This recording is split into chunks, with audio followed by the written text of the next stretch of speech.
Hello everyone, welcome to the LearnCart family. Download the LearnCart app for CA Inter and Foundation classes. Your one-step destination for all your inter and foundation classes need. Now let me take you to a tour of the app. जब आप app को open करेंगे तो ये है आपका app का interface. This is the home screen. As you can see, you can watch free videos as well. Click on the area where the arrow is showing and you can watch the free videos as well. This is the next part. अगर आपको products by करने हैं तो आप app के नीचे home screen के नीचे आपको टास्क बार दिखेगा जहां पर स्टोर का आपको ऑप्शन दिखेगा. And the next part is this option. This is the store front where you will find all the products and if you scroll up you will find some more products. Now अगर किसी specific product पर आप click करके उसकी जानकारी जानना चाहते हो तो उस स्पेसिफिक प्रोडक्ट पर आप क्लिक कीजिए and then you will find that product details out there. Preview for every product and every video is available. You can find details like what is the name of the product, what you are getting with it, what about notes and everything else. अब हर product के video का आपको एक demo भी मिलेगा. जैसे कि आप लोग को स्क्रीन पे दिख रहा है, स्क्रीन 1 पे आपको इस एरिया पर अगर आप क्लिक करोगे तो जैसे ही स्क्रीन 2 पे आपको दिखे कि वो वीडियोस आपको दिख जाएंगे एंड एवरी वीडियो का प्रीव्यू आपको अवेलेबल है. लाइक तो आपको वीडियो पहले आप डेमो देखेंगे और अगर आपको अच्छा लगता है तो ही आप बाय करेंगे. This is what it is. So hope you like it. Thank you once again. And yes, do not forget to download the LearnCart app for CA Inter and Foundation classes. Right? So let us start with the revision of your chapter number 2. So as you can see, financial and accounting statement, ये chapter में काफ़ी सारा amendment भी हुआ है. So let us see. First is बहुत ही simple सा case. ERP बड़ा important है इस chapter में. Business process model is a part of ERP. फिर reporting system MIS, data analytics, business reporting XBRL and the regulatory compliance. So what today we would be covering is mostly the part of ERP in this. जितना हम लोग आज के lecture में cover पाएंगे उतना करेंगे and then the rest would be followed into the next lecture. Yes, anybody more who is joining the class with us so that we can start. Right, so we will start फटाफट से. तो let me open up the notes.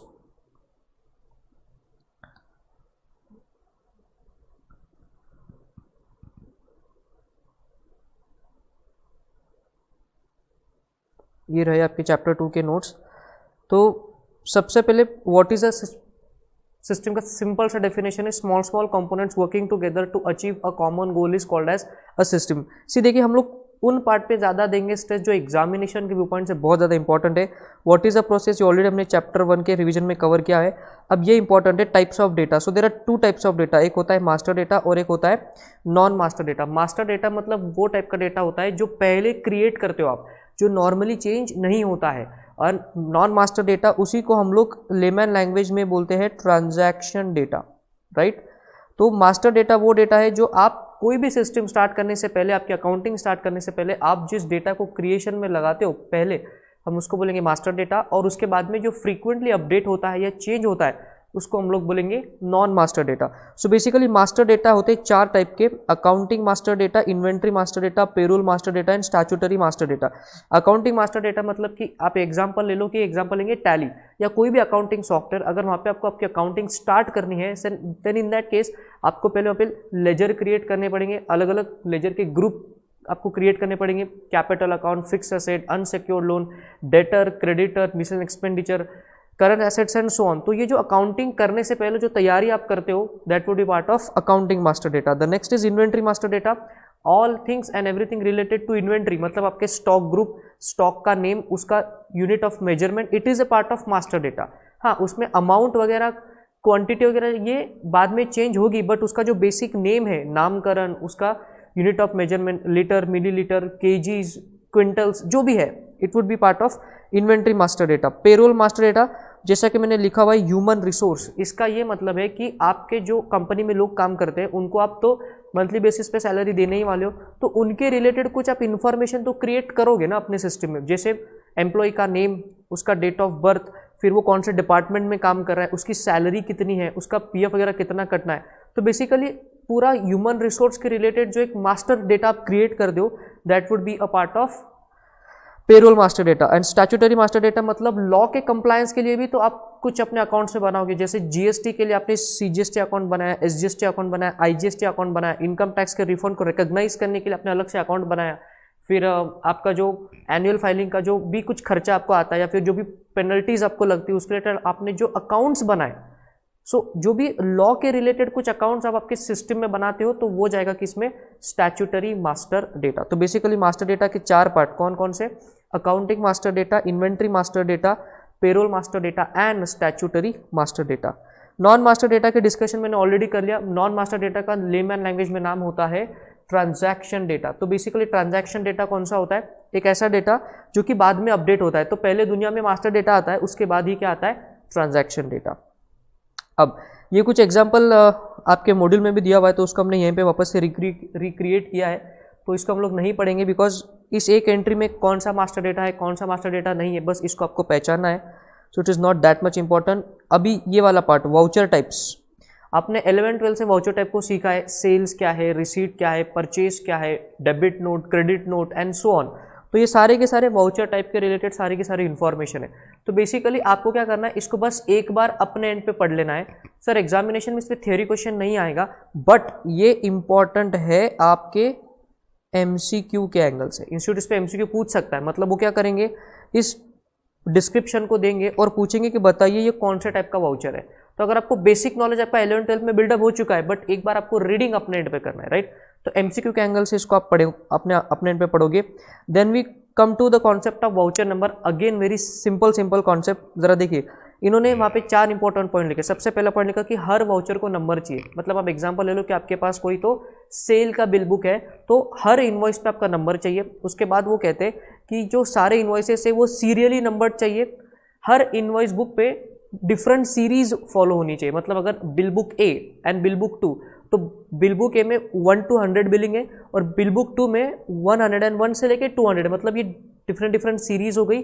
और एक तो इतना childish point है यहाँ पे, देखिए वो बोल रहे कि ये क्रोनोलॉजिकल ऑर्डर में चाहिए, मतलब 1 के बाद 2 और 2 के बाद 3 ही आना चाहिए। अब ये ऐसा नॉलेज आईसीआई पता नहीं आपको क्यों दे रहा है, बट आईसीआई ने दिया तो आपको सिर्फ एक बार पढ़ लेना है। एमसीक्यू के एंगल से आपको कोई भी चीज़ पढ़ने पे नहीं छोड़नी है, भले वो कितनी ईजी क्यों ना हो। फिर अकाउंटिंग फ्लो की बात करेंगे। जरा इस डायग्राम को देखें, यहाँ पे ये टोटल आपका अकाउंटिंग फ्लो है जो कि 7 स्टेप्स में डिवाइडेड है। उसमें से जो पहली 2 स्टेप्स है that is doing the transaction और उस ट्रांजैक्शन की सिस्टम में एंट्री करना, ये 2 पार्ट हमेशा मैनुअल होते हैं। और उसके बाद वाले जो सारे के सारे पार्ट्स है वो सॉफ्टवेयर खुद कर लेता है। आपके फैकल्टीज ने या फिर जो भी स्टूडेंट मुझसे पढ़े, आपको टैली का एग्जांपल दिया ही होगा कि आपको ट्रांजैक्शन को बिजनेस में आपको करना पड़ेगा, तो मैनुअल हो गया। उसके बाद टैली में तो डेटा एंट्री भी आपको करनी पड़ेगी, तो 2 स्टेप मैनुअल। तो पहले 2 स्टेप देखिए मैंने क्या लिखा हुआ है, मैनुअल। उसके बाद उसकी पोस्टिंग, बैलेंसिंग, ट्रायल बैलेंस पे से आपका प्रॉफिट लॉस और उसके बाद बैलेंस शीट, ये सारी की सारी स्टेप ऑटोमेटिकली सॉफ्टवेयर में हो जाती है। तो ये देखिए, इसको मैंने ऑटोमेटेड यहाँ पे लिख दिया हुआ है, सिंपल। नेक्स्ट है टाइप्स ऑफ लेजर। ये बड़ा ही सिंपल है। 2 टाइप के लेजर होते हैं, debit ledger, credit ledger. Debit मतलब एसेट हो सकता है, एक्सपेंडिचर हो सकता है। क्रेडिट मतलब लाइबिलिटी हो सकता है या फिर इनकम हो सकता है। एसेट लाइबिलिटी बैलेंस शीट में जाएंगे और इनकम एक्सपेंडिचर प्रॉफिट लॉस में जाएंगे। सो इसके लिए कुछ अलग से डिस्कशन करने की जरूरत नहीं है। 11-12 से ये चीज़ें आपके खून में भरी हुई है। ग्रुपिंग ऑफ लेजर, बेसिकली आप 4 हिस्सों में किसी भी लेजर को डिवाइड करोगे और वो 4 हिस्से कौन से, देखिए जरा फटाफट से। Income, expense, asset, liability. Any more explanation needed as of now? No. चलिए कौन आ गया यहाँ पे, रोहित कुमार आ गए हैं। Hello Rohit, good evening. काफ़ी दिनों बाद आपको एसएम में हमने देखा था, फिर रियाज के शायद कल लेक्चर में आप नहीं आए थे। कोई बात नहीं, हमारे साथ अब जुड़े रहिए, फटाफट से आगे बढ़ेंगे। टेक्निकल कॉन्सेप्ट्स की बात करेंगे। वर्किंग ऑफ एनी सॉफ्टवेयर, तो इस दुनिया में जो भी सॉफ्टवेयर है वो बेसिकली 2 हिस्सों में काम करता है। There is always a front end and there is always a back end. अभी आपको समझाने की जरूरत नहीं है कि सॉफ्टवेयर में फ्रंट एंड बैक एंड का जो है वो डिस्टिंग्विश क्यों है। यूजर मतलब हम लोग, सॉफ्टवेयर पे यूजर मतलब हम लोग। अब जैसे मैं इस सिस्टम को हैंडल कर रहा हूँ, तो अगर आप यहाँ पे देखो तो अलग अलग मेनू है यहाँ पे। जैसे मुझे अगर कोई इरेजर सेलेक्ट करना है, कोई पेन सेलेक्ट करना है, तो मैं वहाँ पे क्लिक करके सिलेक्ट करूँगा। तो ये हो गया सॉफ्टवेयर का फ्रंट एंड जो कि यूजर से बात करता है, बट इसकी जो प्रोसेसिंग है वो इसके पीछे होती है जो हमको और आपको दिखाई नहीं देती। तो बेसिकली कोई भी सॉफ्टवेयर का वर्किंग 3 हिस्सों में डिवाइडेड होता है। एक तो हम लोग यूजर, दूसरा हम जिसके साथ इंटरैक्ट करते हैं वो लेयर को हम लोग बोलेंगे फ्रंट एंड, और उसके पीछे जाके जो प्रोसेसिंग होगी उसको हम लोग क्या बोलेंगे, back end. Are you understanding my dear friends? समझ रहा है आपको? राइट। अब ये फ्रंट एंड बैक एंड का ऐसा डिफरेंस क्यों है, तो इन्होंने इसके लिए बहुत ही सिंपल सा एग्जांपल लिया है, रेस्टोरेंट के रिलेटेड एग्जांपल लिया। क्या एग्जांपल लिया कि इन पॉइंट्स की वजह से there is a need of a difference between a front end a back end. So sir what are those points? Those points are domain expertise, presentation, user experience. Domain expertise का मतलब है कि जब भी आप किसी रेस्टोरेंट में जाते हो तो वेटर ही आपसे ऑर्डर लेगा और आपका ऑर्डर बनाने का काम शेफ का होगा. तो देखिए waiter is the presentation part, the front end, और एक्चुअल बैक में आपका जो ऑर्डर प्रोसेस हो रहा है वो कौन करता है? Sorry, waiter is the presentation part और जो शेफ है वो हमेशा पीछे से उसको प्रोसेसिंग करेगा. सर इसको दो हिस्सों में क्यों डिवाइड किया है? तो उसके रिलेटेड कुछ पॉइंट्स है यहाँ पे. सबसे पहले डोमेन एक्सपर्टीज. वेटर का काम होता है लोगों से सही से बात करना, उनको कंफर्टेबल फील कराना, और शेफ का काम होता है कि खाने का टेस्ट अच्छा आना चाहिए. तो दोनों का अपना अपना डोमेन एक्सपर्टीज अलग है. उसी हिसाब से फ्रंट एंड का काम होता है कि यूजर को यूजर फ्रेंडली एक्सपीरियंस देना, और बैक एंड का काम होता है कि अच्छे से प्रोसेसिंग करना. तो डोमेन एक्सपर्टीज अलग है, इसलिए दो अलग अलग front end and back and. Presentation की बात करेंगे तो जो वेटर है वो खुद को अच्छे तरीके से प्रेजेंट करेगा, आपको सही से बात करेगा, तो you will even feel good. तो आपको एक प्रॉपर डेकोरम मेंटेन कर रखेगा वेटर. और शेफ का काम क्या होता है कि वो खाने पे ध्यान देता है, भले उसने अच्छी सी ड्रेस नहीं पहनी हो, वो ठीक जगह में काम नहीं कर रहा हो, but the time by which he is making good food, उसका वो काम हो रहा है. तो presentation is also part. User experience. आप कभी जाके किसी शेफ से बात करके देखना, आपको उससे बात करके आपको इच्छा नहीं होगी उसके आके खाना खाने की. वही अगर आप वेटर से बात करते हो तो अगर वेटर पोलाइटली बात करेगा, अच्छी सर्विस देगा, सर्विंग करके देगा, आप बार बार वहां जाओगे. तो ये बात होती है यूजर एक्सपीरियंस के रिलेटेड. इसलिए we have a process of front end and back end. फिर बात करेंगे स्पीड एंड लैंग्वेज की. What do understand by the term speed? क्योंकि ये जो वर्क है ये दो हिस्सों में डिवाइडेड है, इसीलिए ये काम स्पीड में होता है. अगर आपकी ऑर्डर लेने वाला बंदा और उस ऑर्डर को बनाने वाला बंदा अगर एक ही होता तो आप इमेजिन कीजिए कितना स्लोली ये चीज़ चलती. एक वेटर नॉर्मली 2 से 3 टेबल पे जा करके जो है वो ऑर्डर्स लेता है, और अंदर 1 से 2 ही शेफ होते हैं. अगर ये दोनों एक ही बंदे होते तो एक्चुअली स्पीड में डिफरेंस हो जाता. इसी हिसाब से कंप्यूटर में भी फ्रंट एंड को अलग रखा गया, बैक एंड को अलग रखा गया, ताकि परफॉर्मेंस की स्पीड जो है वो डिक्रीज ना हो. लैंग्वेज की बात करेंगे. वेटर हमेशा पॉलिश्ड होता है, सही से पोलाइटली बात करेगा, और जो शेफ होता है उसको बात करने की ज़रूरत नहीं है, उसका जो कम्युनिकेशन है वो अपने खाने की टेस्ट से आपके साथ करता है. Are you understanding? उसी तरह से सॉफ्टवेयर की दुनिया में, कंप्यूटर की दुनिया में, हार्डवेयर का काम है कि वो प्रोसेसिंग को सही से करके दे, राइट. और उसको जो लैंग्वेज समझ में आती है हार्डवेयर को, वो होती है binary digits, that is zeros and ones. और जो फ्रंट एंड होता है वो आपसे इंग्लिश लैंग्वेज को इनपुट लेगा और इसको बाइनरी में कन्वर्ट करके बैक एंड को देगा. Are you understanding? सो इन पॉइंट्स की वजह से there is always a difference. मतलब कोई भी सॉफ्टवेयर फ्रंट एंड और बैक एंड पे काम करता है, मतलब उसके दो पार्ट्स वहाँ पे बताए जाते हैं. एप्लीकेशन सॉफ्टवेयर, इसका डिटेल डिस्कशन यहाँ इस चैप्टर में नहीं करेंगे, हम जब चैप्टर 3 की रिवीजन करेंगे एप्लीकेशन कंट्रोल वगैरह सब उधर आने ही वाला है. बात करेंगे एग्जामिनेशन के व्यू पॉइंट से important answer, installed versus web application. Install versus web application, इसके रिलेटेड जो पॉइंट्स है वो कुछ यहाँ पे है. यहाँ पे हम लोग एग्जांपल ले लेते हैं. यहाँ पे रखेंगे टैली को, because tally is an installed software. ये है टैली. और यहाँ लिखेंगे web based accounting software. Web based accounting software. Example ले लेंगे क्विक बुक्स का. क्विक बुक्स ये बहुत ही फेमस कंपनी है पूरे वर्ल्ड ओवर में, कि जहाँ पे आप क्लाउड बेस्ड अकाउंटिंग कर सकते हो, राइट. सो अब इन दोनों के बीच का जो डिफरेंस है वो समझने का ट्राई करेंगे पॉइंट वाइज. सबसे पहला इंस्टॉलेशन एंड मेंटेनेंस. टैली की अगर हम बात करेंगे तो क्योंकि टैली हमारे कंप्यूटर में है तो इसकी इंस्टॉलेशन का झंझट और इसके मेंटेनेंस का झंझट हमारा होता है. वही अगर हम वेब बेस्ड की बात करेंगे, that is this quick book की, तो इस केस में क्विक बुक के इंस्टॉलेशन का झंझट और उसके मेंटेनेंस का झंझट ये सर्विस प्रोवाइडर के पास है. तो as far as the installation and maintenance is concern, Quick Book is the winner out here. Next point, accessibility. Tally का सॉफ्टवेयर तुम्हारे कंप्यूटर में है तो तुम उसको तब तक ही एक्सेस कर पाओगे जब तक कंप्यूटर तुम्हारे साथ में है. But what about this cloud based software, इसको तुम एनी टाइम एनीवेयर एक्सेस कर सकते हो. यही तो क्लाउड का क्या होता है, फीचर होता है. तो as far as accessibility is concern, again the web based software is a winner.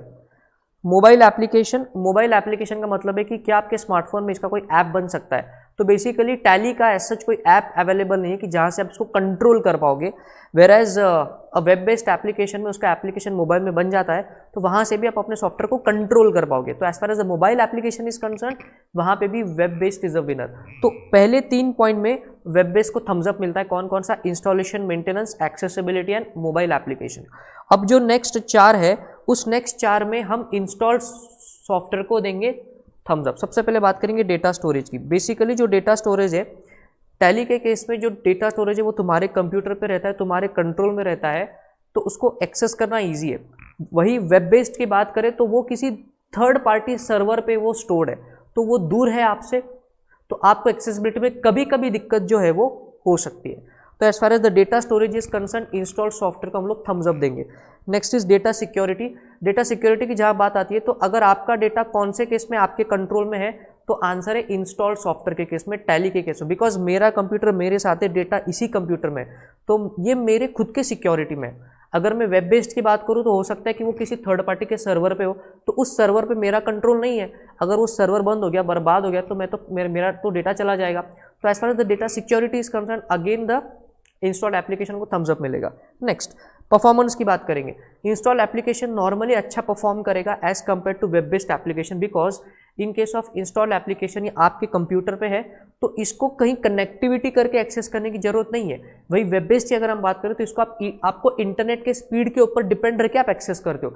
अगर इंटरनेट की स्पीड फ्लक्चुएट होती है तो परफॉर्मेंस डिग्रेड हो सकता है। तो as far as performance is concern, again installed application को हम लोग थम्स अप देंगे। फ्लेक्सिबिलिटी की बात करेंगे। फ्लेक्सिबल सबसे ज़्यादा हमेशा इंस्टॉल्ड एप्लीकेशन होगा, टैली होगा। आप डेटा को कभी भी निकाल के उसको मूव कर सकते हो।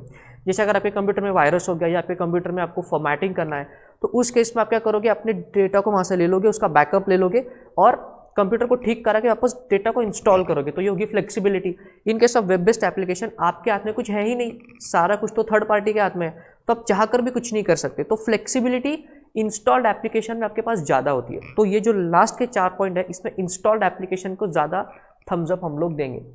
Are you understanding the difference between web based application and install application? जो पहले 3 पॉइंट है उधर वेब बेस्ड को थम्स अप दिया, जो लास्ट के 4 पॉइंट है उसमें हमने इंस्टॉल को थम्स अप दिया, राइट? तो ये था वो वाले points. Cloud based application, again it is a part of chapter number 4, उसकी बात हम नहीं करेंगे। नॉन इंटीग्रेटेड सिस्टम क्या होता है? अब क्योंकि आप लोग एक रिवीजन लेक्चर में बैठे हो तो आपको फटाक से एग्जांपल देता हूँ कि इमेजिन कीजिए कि रिलायंस की पेट्रोकेमिकल फैक्ट्री है, वहाँ पे अलग अलग डिपार्टमेंट्स है, purchase department, finance department, quality control department, production department, और क्या कहते हैं सेल्स एंड डिस्ट्रीब्यूशन का डिपार्टमेंट, प्लान मेंटेनेंस का डिपार्टमेंट। अगर ये सारे डिपार्टमेंट्स अपने अपने हिसाब से अलग अलग सॉफ्टवेयर का इस्तेमाल करते हैं, तो हम बोलेंगे कि रिलायंस पेट्रोकेमिकल की फैक्ट्री नॉन इंटीग्रेटेड सिस्टम का इस्तेमाल करती है, बिकॉज एक ही सॉफ्टवेयर नहीं है, हर डिपार्टमेंट का अलग अलग सॉफ्टवेयर है।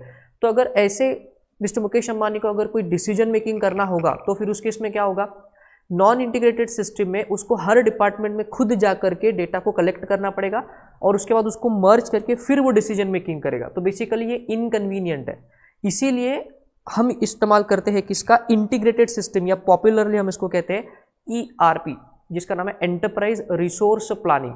ये एक ऐसा पावरफुल टूल है कि आपके सभी टाइप के जो डिपार्टमेंट्स है उसको हम लोग एक ही सॉफ्टवेयर पे चलाएंगे। तो इससे क्या होगा, मिस्टर मुकेश अंबानी को किसी भी किसी भी डिपार्टमेंट में खुद जाने की जरूरत नहीं है, बस वो आए अपने कैबिन में बैठे और उसको लैपटॉप पे सारा स्क्रीन एक साथ दिखेगा, तो सारे फैक्ट्री का डेटा उसको इंटीग्रेटेड दिखेगा। इसलिए उसको हम लोग क्या बोलेंगे, इंटीग्रेटेड सिस्टम, या उसको हम लोग पॉपुलरली क्या बोलते हैं, enterprise information system. Are you understanding? Not enterprise information system, तो आपके सब्जेक्ट का नाम हो गया एंटरप्राइज रिसोर्स प्लानिंग। तो as far examination is concern, ERP बहुत इंपॉर्टेंट है आपके सिलेबस से। तो चलिए अभी हम लोग फटाफट से देखेंगे कि ERP में हमको क्या क्या पढ़ना है, बिकॉज ये पार्ट बहुत बड़ा है आपके इस चैप्टर से। तो ERP अभी ERP में हमको क्या क्या देखना है, व्हाट इज ERP, उसके बाद हमको देखना है what are the features of ERP, उसके बाद हमको देखना है what are the benefits of ERP, उसके बाद ERP के मॉड्यूल्स, बिजनेस प्रोसेस मॉड्यूल्स, उसके बाद नेक्स्ट है ERP के रिस्क एंड कंट्रोल, ERP के रिस्क कंट्रोल। नेक्स्ट है ERP के दुनिया में एक्सेस का क्या मतलब होता है, और लास्ट में हमको देखना है ERP का ऑडिट कैसे करते हैं। तो as far as ERP is concern, basically ये पार्ट्स अगर हमको देखने हैं, अगर आप चाहो तो इसको फटाफट से ड्रॉ कर लो। ERP में हमको इतने इंपॉर्टेंट पार्ट्स देखने हैं, या फिर हम कह लो कि हमको रिवाइज करना है। What is ERP, what are the features of ERP, benefits of ERP, modules of ERP, risk and control in ERP, access of ERP and audit of ERP। तो इतने पार्ट्स हमको देखने हैं, करेक्ट। अरे आप लोग हो या started streaming, I guess the streaming is going good. आप लोग हो मेरे साथ में? यस, तो फटाफट से कमेंट करके बताना। तो इतने फीचर्स हमको करने, इसमें से ऑलरेडी एक कॉन्सेप्ट मैंने आपको सिखा दिया कि ERP क्या है। इसके बहुत डिटेल में नहीं जाएंगे हम, what is ERP, because it is a revision lecture. तो आप जानते ही हो कि ERP क्या है। It is a powerful tool जो कि आपके सारे के सारे डिपार्टमेंट्स को एक ही प्लेटफॉर्म पे लाता है। तो बेसिकली ERP प्लेटफॉर्म पे लाता है। ये जो डिपार्टमेंट्स है अलग अलग आपके ऑर्गेनाइजेशन में, हम इनको बोलेंगे ये अलग अलग मॉड्यूल्स है आपके डिपार्टमेंट के। ये आपके डिपार्टमेंट के अलग अलग क्या है, मॉड्यूल्स है। तो चलिए हम लोग नेक्स्ट फीचर पे जाएंगे ERP के, that is what are the features of ERP। Important answer examination के व्यू पॉइंट से। चलिए फटाफट से वहां पे जाएंगे। What are the features of ERP, इसको स्टार मार्क कीजिए, एग्जामिनेशन के हिसाब से इंपॉर्टेंट है। Let us see the first 3 features, मतलब एक आदर्श ERP में कौन से गुण होने चाहिए वो यहाँ पे है। Manufacturing, financials and human resource. Manufacturing का ये मतलब है कि जो ERP है बेसिकली ये ज़्यादातर मैन्युफैक्चरिंग फर्म्स के लिए बनाया हुआ है। बिकॉज जो मैन्युफैक्चरिंग फर्म्स होती है उनके ऑपरेशंस बड़े कॉम्प्लेक्स होते हैं, तो उनको मैनेज करने के लिए ERP बनाएगा। तो मैन्युफैक्चरिंग के रिलेटेड सारी की सारी फीचर्स ERP में मौजूद है। फाइनेंशियल्स, फाइनेंस अपने आप में अलग मॉड्यूल है ERP में। ह्यूमन रिसोर्स, तो बेसिकली सारे जो मॉड्यूल्स है उनका छोटा छोटा सा एग्जाम्पल यहाँ पे दिया हुआ है। Next is supply chain, projects and customer relationship management. Supply chain का मतलब क्या है सर, आप जानते हो, प्रोडक्ट के प्रोक्योरमेंट से लेके उसका ऑपरेशन, उसका डिलीवरी एंड कस्टमर का सेटिस्फैक्शन लेवल, इस पूरे साइकिल को हम लोग क्या बोलते हैं, सप्लाई चेन। तो बेसिकली अगर आपने सप्लाई चेन को अच्छे से मैनेज कर लिया तो आपका बिजनेस जो है वो बहुत अच्छी तरीके से चलेगा। तो इस सप्लाई चेन मैनेजमेंट में भी आपको ERP हेल्प करेगा। Next feature is projects. Projects का मतलब है, देखिए यहाँ पे option, costing, billing, activity management, time. तो बेसिकली आपके ऑर्गेनाइजेशन की जितनी भी प्रोसेसेस है उनको अलग अलग प्रोजेक्ट्स में डिवाइड करने में हेल्प कौन करेगा, ERP। और जब कोई प्रोजेक्ट में कोई चीज़ डिवाइड होती है तो उस पर मॉनिटरिंग, उसका इम्प्लीमेंटेशन और उसका आउटपुट बहुत अच्छे से और प्रोडक्टिविटी पे आता है। Next is customer relationship management. CRM आज की दुनिया में बड़ा इंपॉर्टेंट है। आप जितना कस्टमर को सर्विस दोगे, जैसे उनको बर्थडे पे विश करना, अगर कोई आपका लॉयल कस्टमर है तो उसको डिस्काउंट प्रोवाइड करना, उसको कुछ एक्स्ट्रा गिफ्ट देना, मतलब कस्टमर को ये फील कराना कि ऑर्गेनाइजेशन उनकी इज्जत करता है। तो ये कस्टमर रिलेशनशिप मैनेजमेंट का एक सेपरेट मॉड्यूल है कहाँ पे, आपके ERP में। जो एक्टिविटीज़ आपकी नेसेसरी है कस्टमर से रिलेशनशिप बनाने के लिए, वो सारा की सारा एक सेपरेट मॉड्यूल है कहाँ पे, ERP में। तो एक इंपॉर्टेंट फीचर है। और लास्ट है डेटा वेयरहाउस। डेटा वेयरहाउस का ये मतलब है कि आपका जो डेटा है वो सबके सब सेंट्रलाइज रहता है ERP में। जैसे अगर आप किसी भी बड़ी कंपनी की बात करो, अगर उसकी 1000+ ब्रांचेस है पूरे इंडिया में, बट सबका डेटा सेंट्रलाइज होगा। डेटा वेयरहाउस मतलब डेटा का बड़ा गोडाउन जहाँ पे सारा की सारा डेटा लाके डंप किया जाता है। तो बेसिकली सेंट्रलाइज डेटाबेस मेंटेन करने के लिए जो फीचर ERP में मौजूद है उसको हम लोग क्या बोलेंगे, डेटा वेयरहाउस। ये बड़ा ही इंपॉर्टेंट है। वाई? बिकॉज सेंट्रलाइजेशन जहाँ पे होती है चीज़ें, वहाँ पे आपके डेटा का डुप्लीकेशन, उसका रिडंडेंसी, उसका प्रॉब्लम जो है वो बहुत ज़्यादा रिड्यूस हो जाता है और आपको रियल टाइम में सारी इंफॉर्मेशन मिलती है आपके सभी टाइप के ब्रांचेस के रिलेटेड। Are you understanding? इसीलिए ज़रूरी क्या है, आपके डेटा का सेंट्रलाइजेशन। तो ये सेंट्रलाइजेशन का फीचर कौन प्रोवाइड कर रहा है आपको, ERP। तो ये थे आपके फीचर्स ऑफ ERP। पहले 3 कौन से, मैन्युफैक्चरिंग, फाइनेंशियल, ह्यूमन रिसोर्स, उसके बाद projects, CRM, supply chain management, और लास्ट में आपको क्या दिख रहा है, डेटा वेयरहाउस। जब भी मैं रेगुलर बैच लेता हूँ EISSM की, तो ऐसे कुछ आंसर्स को लर्न करने के लिए हम लोग आपको मेमोरी टेक्निक देते हैं। अभी यहाँ पे मैंने मेमोरी टेक्निक को रिपीट नहीं किया। वाई? बिकॉज जो जनता अभी इस लेक्चर को देख रही है, हो सकता है कि वो इंडिया के कोई भी हिस्से से हो और हो सकता है वो मुझसे पढ़े हो या ना पढ़े हो। तो स्टैंडर्डाइजेशन को मेंटेन करने के लिए मैं MT आपको नहीं बता रहा हूँ। बाकी अगर आप रेगुलर लेक्चर की बात करोगे तो वहाँ पे ऐसी बहुत सारे आंसर्स को याद करने की MT आपको मिल जाएगी। तो ये थे आपके features of an ideal ERP। अब नेक्स्ट इंपॉर्टेंट आंसर जो ERP से करना है, that is benefits of ERP। अब बेनिफिट्स ऑफ ERP जो है, इट इज़ एन अमेंडमेंट। पहले ये बहुत ही कम शब्दों में और ऐसे पैराग्राफ फॉर्म में था, बट अभी इंस्टीट्यूट ने इसमें बहुत सारे पॉइंट्स बना दिए। तो इन बहुत सारे पॉइंट्स को सर याद कैसे करें? जब भी आप चीज़ों को ब्रेक डाउन करोगे तो इजीली वो चीज़ें याद होती है। तो चलिए फटाफट से हम लोग आंसर पे जाएंगे, बेनिफिट्स ऑफ ईआरपी। तो आप देखते जाइए आपको कैसे समझ में आएगा फटाफट से।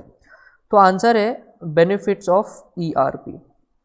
अब इस बेनिफिट्स को मैंने 4 हिस्सों में डिवाइड किया है, first, second, third and fourth. पहले जो टाइप के बेनिफिट्स है कुछ टाइम रिलेटेड बेनिफिट्स, उसके बाद है कस्टमर रिलेटेड बेनिफिट्स,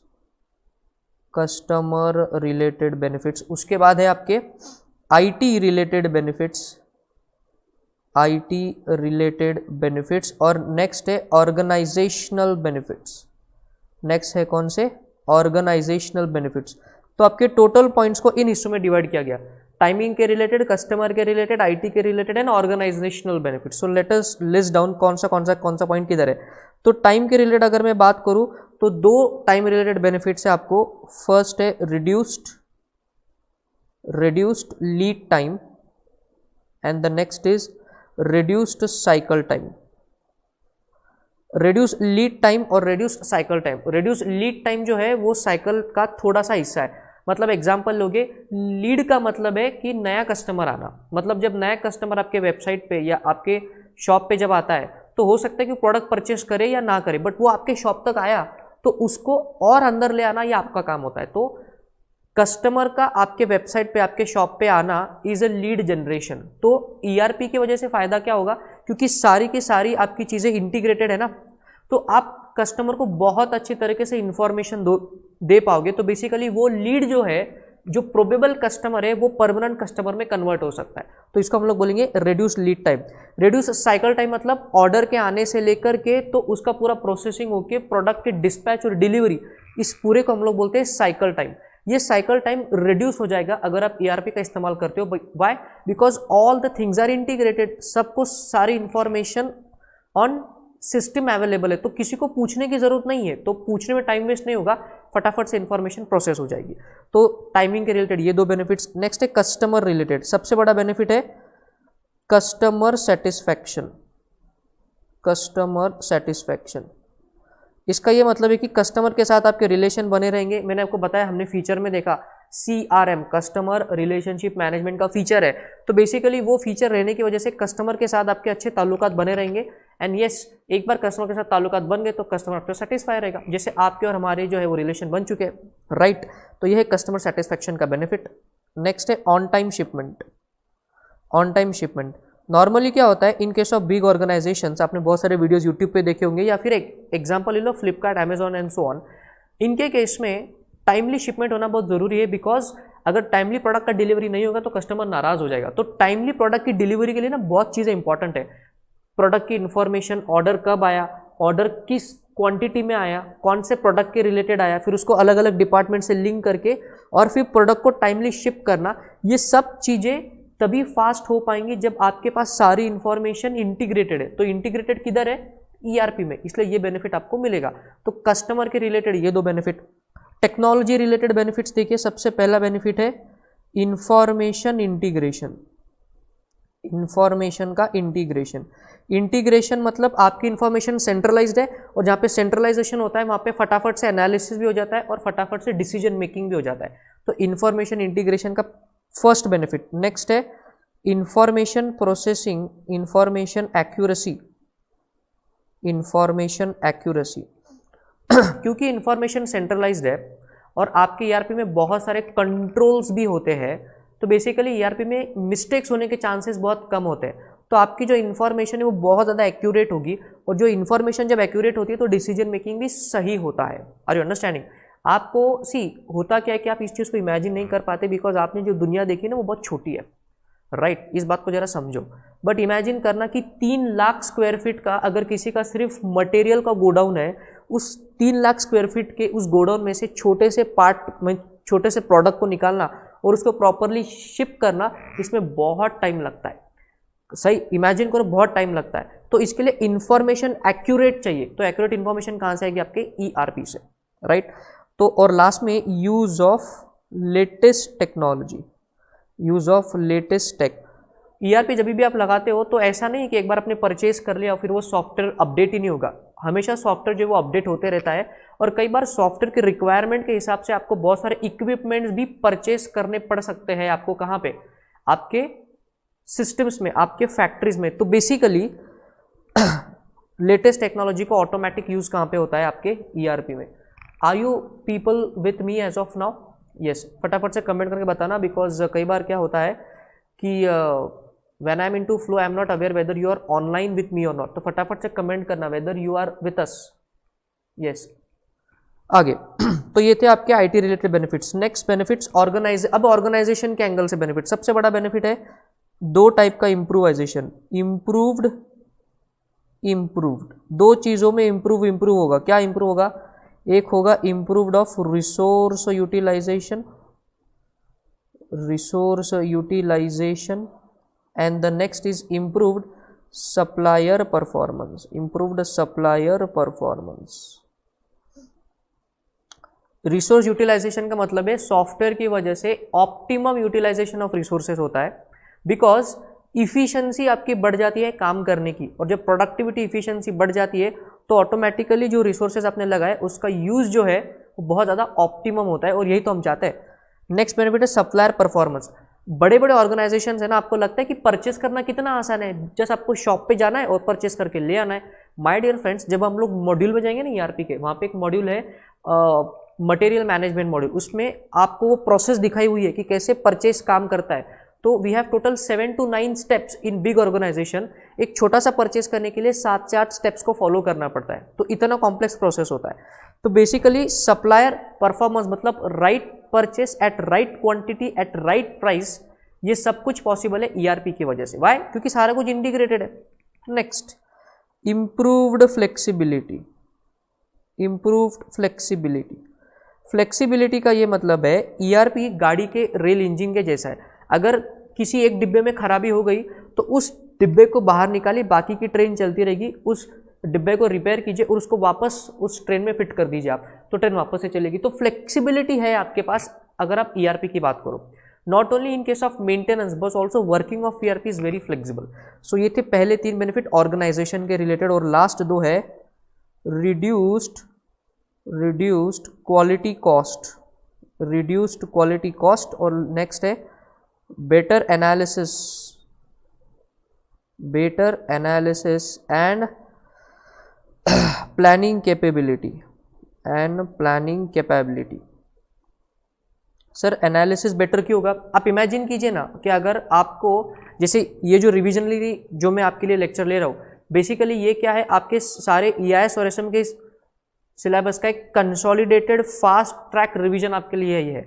सो बेटे तो अगर ये सारा की सारा इंफॉर्मेशन, जैसे अगर आप क्लासेस की बात करो, उसी लॉजिक से ERP में सारी की सारी इंफॉर्मेशन इंटीग्रेटेड है और समराइज्ड फॉर्म में दिखती है, तो आपको क्या होता है, प्लानिंग करने के लिए ईजी हो जाता है। रिवीजन को देख के आपको क्या होता है कि चीज़ें याद आ जाती है, कॉन्सेप्ट समझ में आ जाती है, तो जो आपको चाहिए वो आपको मिल जाता है। तो ये एक फ़ायदा ये है। एंड रिड्यूस्ड क्वालिटी कॉस्ट, आपने मैन्युफैक्चरिंग के बहुत सारे यूट्यूब पे वीडियोस देखे होंगे, हम आपको नहीं बता सकते अभी because we have a time bound limitation. In case of our regular class में क्या करता हूँ कि 2 से 3 वीडियो स्टूडेंट्स को दिखाता हूँ।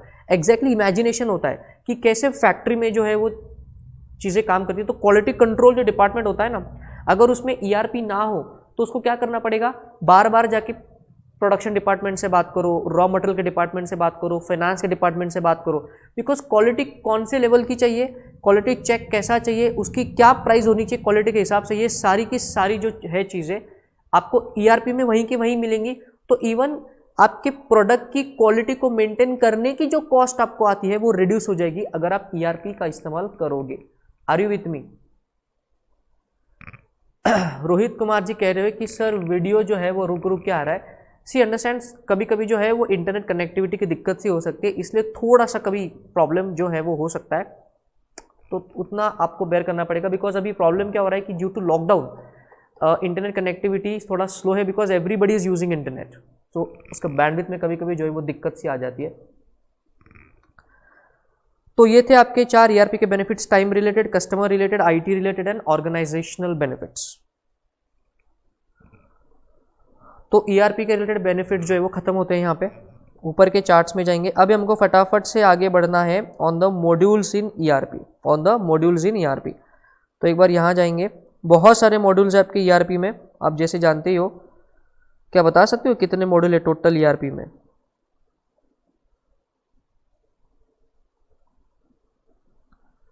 ये देखिए आपके ईआरपी में इतने सारे मॉड्यूल्स है, finance, controlling, sales, distribution, human resource, production planning, material management, quality management, plant maintenance, supply chain, project system and CRM, right. तो इतने सारे ये जो मॉड्यूल है, तो बेसिकली ये इतने सारे modules are separate parts in your ERP software. तो चलिए फटाफट से हर एक को कवर करेंगे। सबसे पहले हम लोग जाएंगे फाइनेंशियल अकाउंटिंग पे। अब फाइनेंशियल अकाउंटिंग के इस पार्ट पे आपको थियोरेटिकली ही ले चलते हैं।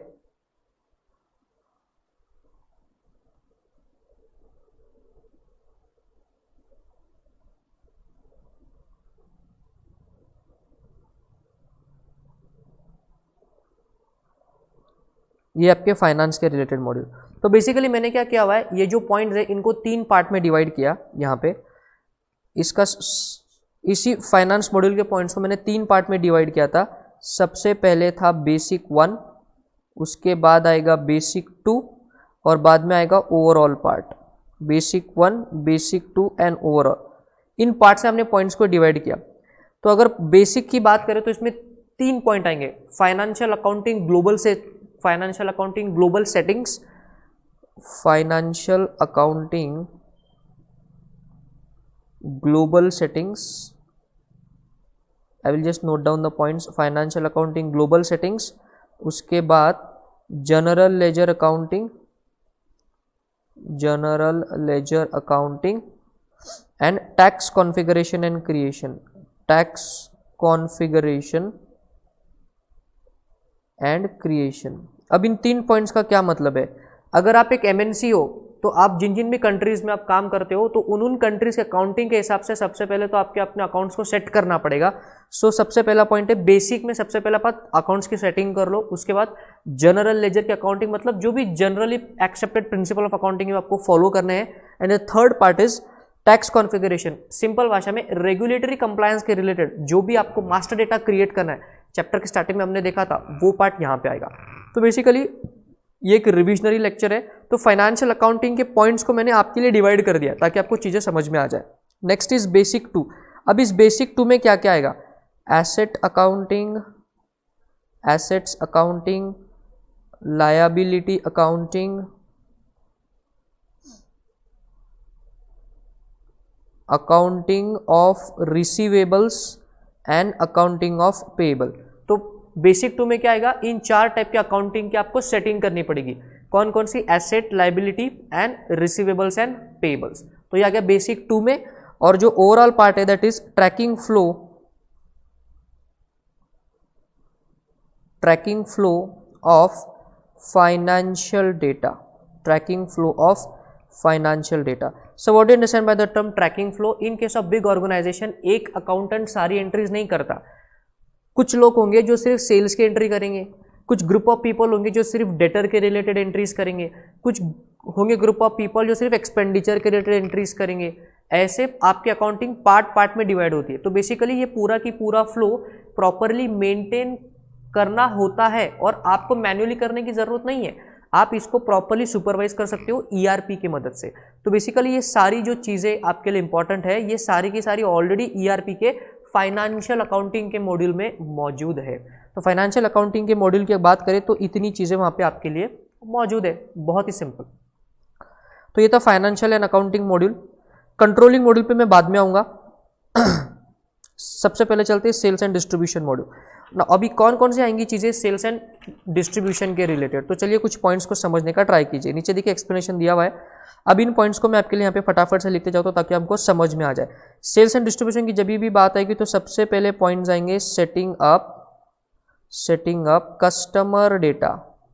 जो भी नया कस्टमर आपके पास आता है, आप देखिए जब भी आप किसी नए शॉप पे जाओगे या नए मॉल में जाओगे तो आपसे पूछेंगे सर आपका नाम बताइए, आपका मोबाइल नंबर बताइए। आपका इन्फॉर्मेशन जो है वो इनकॉर्पोरेट करेंगे अपनी सिस्टम्स में। वाई? आपके साथ कस्टमर के साथ रिलेशनशिप आपको बनाना, तो इसीलिए वो एक पॉइंट है।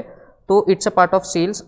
Setting up sales document, setting up sales document. Sir इसका क्या मतलब है? जो भी आपके इन्वॉइसेस है, जो भी आपके रेट है एज कंपेयर टू अलग अलग टाइप ऑफ आपके जो प्रोडक्ट है, वो सारे के सारे डॉक्यूमेंट्स वहां पे आपको अपडेट कर देने हैं। तो दूसरा पार्ट आपके सेल्स मॉड्यूल का क्या है? सेल्स के जो भी डॉक्यूमेंट है आपको वहां पे अपडेट कर देने हैं। उसके बाद defining pricing components, defining pricing components. Sir इसका क्या मतलब है? जैसे इन केस ऑफ जो सेल का इनवॉइस बिल होता है उसमें जीएसटी भी लगता है, उसमें कभी फ्रेट चार्जेस भी लगेंगे, तो जो भी आपकी फाइनल प्राइसिंग के कंपोनेंट्स है वो भी आप सेल्स मॉड्यूल में फिट कर दो, ताकि जो बंदा सेल का बिल बनाने वाला है उसको किसी को पूछने की जरूरत नहीं है, वो सिर्फ एक क्लिक करेगा और सारी इंफॉर्मेशन में ऑटोमेटिक बिलिंग हो जाएगा। राइट। नेक्स्ट है आपका असाइनिंग ऑर्गेनाइजेशनल यूनिट।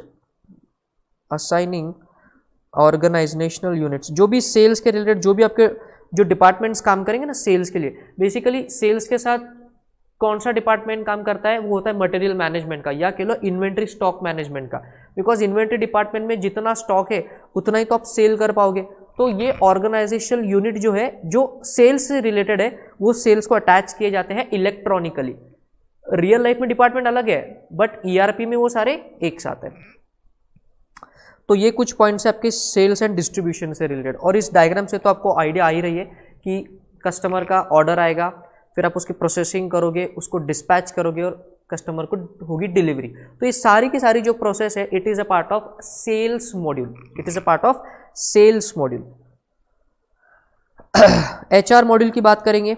अभी एचआर मॉड्यूल में क्या क्या आएंगी चीजें, ये देखिए, ये चार्ट आपके सामने, इसी चार्ट में सारे के सारे पॉइंट्स है। देखिए एग्जामिनेशन के व्यू पॉइंट से 4 से 5 पॉइंट आपको याद करने, बिकॉज अगर एग्जाम में आंसर आता है पूछने पे, तो हर पॉइंट का हेडिंग देके आपको सिर्फ 4 से 5 पॉइंट लिखने। तो जब भी एम्प्लॉय की बात आएगी तो सबसे पहले मन में आने चाहिए कि एम्प्लॉय को सैलरी देनी जरूर है, तो पेरोल वाला पार्ट आएगा। उसके बाद आपको एम्प्लॉय, नया एम्प्लॉय चाहिए तो रिक्रूटमेंट वाला पार्ट भी एचआर का पार्ट है। फिर एम्प्लॉय छोड़ के भी जा सकता है, तो एम्प्लॉय का रिक्रूटमेंट, उससे कनेक्टेड पॉइंट एम्प्लॉय का termination. Next connected point, employee ने क्या काम करना चाहिए, इसके लिए आपको ट्रेनिंग देना पड़ेगा, तो एम्प्लॉय का ट्रेनिंग भी वहां पे आएगा। नेक्स्ट आपको ऐसा लॉजिकल सोचना है। सी इन केस ऑफ ईआईएस, अगर आपका लॉजिक क्लियर है ना, तो आंसर ऑटोमेटिक आपको आ जाएगा, बहुत ज्यादा रीडिंग की भी आपको जरूरत नहीं पड़ेगी। फिर नेक्स्ट कनेक्टेड पॉइंट क्या है कि अगर कोई एम्प्लॉय आपके यहाँ पे काम करता है तो वो आपसे प्रमोशन एक्सपेक्ट करता है, तो उसके प्रमोशन के रिलेटेड जो डिटेल है या जो प्रमोशन का जो क्राइटेरिया है, it is also part of HR. Right. फिर अगर आप बहुत बड़ी कंपनी हो जैसे कि गूगल, माइक्रोसॉफ्ट, एप्पल, ये क्या करते हैं कि अपनी जो कंपनीज है उसमें जो लेडीज या जो जेंट्स जो काम करते हैं उसमें paternity leave, paid leaves, non paid leaves, इसका सारा जो लीव्स का लेखा जोखा है उसको भी it's a part of HR. तो देखिए बातों ही बातों में 4 से पॉइंट, तो 4-5 पॉइंट यही आपके कवर हो गए। तो क्या क्या याद रखना है आपको? एम्प्लॉय अंदर आया, रिक्रूटमेंट, एम्प्लॉय काम करेगा, ट्रेनिंग का पॉइंट आया, एम्प्लॉय बाहर जाएगा, टर्मिनेशन का पॉइंट, काम करेगा तो पैसे लगेंगे तो पेरोल का पॉइंट आ गया, काम करेगा छुट्टी भी लेगा तो लीव मैनेजमेंट वहां पे आएगा, काम करेगा प्रमोशन चाहिए तो प्रमोशन का मैनेजमेंट, प्रमोशन के रिलेटेड पॉइंट्स वहां पे आएंगे। तो देखिए बातों ही बातों में 4 पॉइंट तो ऐसे ही हो गए। फिर कभी कभी कुछ एम्प्लॉयज को कुछ कंपनीज एजुकेशन के लिए आउट ऑफ इंडिया भेजती है, तो उनके एजुकेशन का खर्चा जो कुछ भी हो रहा है एंड उसका management, it is a part of HR module. Is the logic clear? See देखिए, मेरे हमेशा से ट्राई रहता है कि आपको मैं ना सिर्फ चीजें रिवाइज करवा दूं, आपको लॉजिक भी बता दूं कि ये कैसी चीजें काम करती है। राइट। बिकॉज लॉजिक क्लियर है तो सारी चीजें आराम से हो जाती है। तो एचआर मॉड्यूल यहाँ पे खत्म होता है। The next module is production planning module. Production planning module में ये कुछ इंपॉर्टेंट टर्म्स है। अब ये सिर्फ रीडिंग पर्पस के लिए है। Basically this terms are important from MCQ view point. MCQ के लिए इसको स्टार मार्क कर लीजिए, 25-30 हज़ार स्टार डाल दीजिए वहाँ पे, बिकॉज आईसीआई इसमें 100% एमसीक्यू पूछेगा कि एसओपी का फुल फॉर्म क्या है, डीआरपी का फुल फॉर्म क्या है। मुझे पता है सारे बच्चे एमआरपी के फुल फॉर्म में गलती करने वाले, बिकॉज एमआरपी का मतलब हमको लगता है मैक्सिमम रिटेल प्राइस, ठेंगा, मैक्सिमम रिटेल प्राइस नहीं है यहाँ पे, इसका फुल फॉर्म है मटेरियल रिक्वायरमेंट्स प्लानिंग। समझ में आ गया? तो मेरे ठेंगे को याद रखना अगर एमआरपी का फुल फॉर्म एमसीक्यू में आपको पूछा जाए तो। Capacity planning, production cost and capacity planning. तो बेसिकली प्रोडक्शन प्लानिंग ये जो मॉड्यूल है, it has to do anything and everything related to the actual production in the factory. जैसे आपने कई सारे प्रोडक्शन के वीडियो देखे होंगे, गाड़ी का प्रोडक्शन, कोई भी फास्ट फूड का प्री पैकेज जो फूड होते हैं उसका प्रोडक्शन, जूसेस का प्रोडक्शन। तो बेसिकली मैन्युफैक्चरिंग इंडस्ट्री में इस मॉड्यूल की बड़ी इज्जत है, बिकॉज इस पूरे के पूरे बड़े शॉप फ्लोर को मैनेज करना बड़ा डिफिकल्ट है। Are you understanding? जैसे क्वारंटाइन के पीरियड में कभी ना कभी आप अपने मम्मी के साथ गए होंगे किचन में, तो देखना कितना डिफिकल्ट होता है खाना बनाना वगैरह। तो जब खाना बनाना इतना डिफिकल्ट है तो सोचिए बड़े बड़े प्रोडक्ट्स बनाना कितना डिफिकल्ट है। Are you understanding? तो इसके लिए जो मॉड्यूल है, एक सेपरेटली मॉड्यूल आपको दिया गया है ईआरपी में, उसका नाम क्या है? Production planning. उसमें जो टर्म्स आते हैं उसका ये एक्सप्लेनेशन है। तो बेसिकली ये एमसीक्यू रिलेटेड है, और उसके जो डायग्रामेटिक रिप्रेजेंटेशन को, मतलब उसमें जो स्टेप्स आती है वो क्या है? Issue of raw material to the production department, conversion of that raw material into work in progress, work in progress को फिर फिनिश गुड्स में कन्वर्ट करेंगे, और एक बार फिनिश गुड्स में कन्वर्ट हो गया फिर वो प्रोडक्शन डिपार्टमेंट से निकल के कहाँ जाएगा? इन्वेंटरी डिपार्टमेंट में चला जाएगा, या stores department as a finish goods. तो बेसिकली स्टेप्स बहुत कम है। इस मॉड्यूल में जो एग्जामिनेशन के व्यू पॉइंट से इंपॉर्टेंट है वो है ये एमसीक्यू के रिलेटेड टर्म्स। बार बार कह रहा हूं एमसीक्यू को ध्यान रखना, राइट? तो ये था प्रोडक्शन के रिलेटेड मॉड्यूल। नेक्स्ट मॉड्यूल है आपका material management module. Material management module मतलब जब भी आपको मटेरियल का परचेज करना है तो कुछ स्टेप्स को आपको फॉलो करना होता है, और ये रही वो 9 स्टेप्स आपके सामने। तो कौन कौन सी स्टेप है? सबसे पहले क्या होता है? परचेस रिक्विजिशन निकलता है प्रोडक्शन डिपार्टमेंट से। वो परचेस रिक्विजिशन, परचेस जो डिपार्टमेंट है उसको चेक करेगा weather it is proper and valid. एक बार वो चेक होने के बाद परचेस डिपार्टमेंट अपने जो भी उनके वेंडर है कि जिनके साथ उनका हमेशा व्यवहार चलता है, वो वेंडर को बोलेंगे चलो फटाफट से कोटेशन भेजो। फिर वो आने के बाद उन सभी कोटेशन का इवैल्यूएशन होगा कि इसमें से कौन सा सही है प्राइसिंग वाइज, क्वालिटी वाइज, और कौन टाइम पे डिलीवरी देगा, कौन कितना क्रेडिट पीरियड दे रहा है, एंड सो ऑन। एक बार वो हो गया, उसके बाद नेक्स्ट स्टेप होती है जो भी कोटेशन अच्छा लगा उस वेंडर के साथ आपको ऑर्डर प्लेस करनी है, बिकॉज हम मटेरियल परचेस की बात कर रहे हैं। समझ में आ रहा है? क्या आप लोग मेरे साथ हो? लास्ट में जो मटेरियल आप ऑर्डर करोगे उसका रिसीट कहाँ होगा? अब वो आपके फैक्ट्री में आएगा, तो receipt of material is a part. Next is ये मटेरियल आने के बाद वो प्रोडक्शन को दे देंगे, इस परचेज की अकाउंटिंग में एंट्री हो जाएगी, और लास्ट में बेचारे वेंडर को पेमेंट आप कर दोगे। So basically 9 steps are involve in your material management module. तो एग्जामिनेशन से इस 9 स्टेप्स को याद कर लेना, इतने सारे आपके स्टेप्स है यहाँ पे। नेक्स्ट आ रहा है आपको quality management module. Quality control department बड़ा जरूरी है, बिकॉज अगर आप क्वालिटी के प्रोडक्ट की क्वालिटी नहीं मेंटेन करते हो तो बेसिकली होता क्या है कि आपका जो प्रोडक्ट है वो मार्केट में चला तो जाएगा, बट उसका फीडबैक अगर खराब हो गया तो कस्टमर रिपीट नहीं आएगा। तो बेसिकली क्वालिटी मैनेजमेंट मॉड्यूल में कुछ पॉइंट्स है: quality planning, quality control, quality assurance. Quality planning मतलब कौन से लेवल की क्वालिटी हमको मेंटेन करनी है। जैसे अगर मैं मिक्सर्स की बात करूं, जो मिक्सर मैन्युफैक्चरिंग कंपनी जैसे कैनस्टार, बजाज है ना, उनकी क्वालिटी कंट्रोल डिपार्टमेंट में क्वालिटी चेक कैसे करेंगे कि ये मिक्सर कितने स्पीड पे घूमता है। अगर मैं ऑटोमोबाइल इंडस्ट्री की बात करूं तो वो जो माइलेज है, ये बाइक कितना माइलेज देगी, ये माइलेज आप क्वालिटी कंट्रोल डिपार्टमेंट में चेक करोगे। तो क्या आपका स्टैंडर्ड है, what is the planning you have done, that is the part of quality planning. उसके बाद एक्चुअल क्वालिटी कंट्रोल क्या होगा, कौन कौन सी मशीन्स इस्तेमाल होंगी, या जो वर्कर वहां पे काम करेंगे उनके सामने ईआरपी का सॉफ्टवेयर होगा और उस सॉफ्टवेयर में लिखा होगा कि तुमको क्वालिटी कंट्रोल कैसे चेक करना है। तो वो खुद का दिमाग लगाने की जरूरत नहीं है। समझ में आ गया? क्वालिटी अश्योरेंस, एक बार वो प्रोडक्ट क्वालिटी चेक से निकल गया तो फिर जो वर्कर है वो वहां पे एंट्री करेगा ईआरपी में कि ये जो प्रोडक्ट है ये क्वालिटी अश्योरेंस है, मतलब ये अच्छे क्वालिटी का प्रोडक्ट है। तो basically that is also a part of your quality management. And the last is quality improvement. अगर क्वालिटी कंट्रोल डिपार्टमेंट में जो उसका मॉड्यूल है उसमें से एक रिपोर्ट बाहर निकलती है कि जो भी प्रोडक्ट्स चेक हुए हैं उसमें से कितने प्रोडक्ट अच्छे क्वालिटी के हैं, अप टू द मार्क है, और कितने प्रोडक्ट रिजेक्शन में गए हैं। तो अगर आपके रिजेक्शन रेट ज़्यादा है तो इससे मैनेजमेंट एक डिसीजन लेगा कि जो प्रोडक्शन डिपार्टमेंट है उसको बोलेंगे कि तुम अच्छे क्वालिटी का प्रोडक्ट बनाओ, बिकॉज जो प्रोडक्शन करके बाहर आ रहा है वो क्वालिटी उसकी मेंटेन नहीं हो रही है। Are you understanding this? Yes.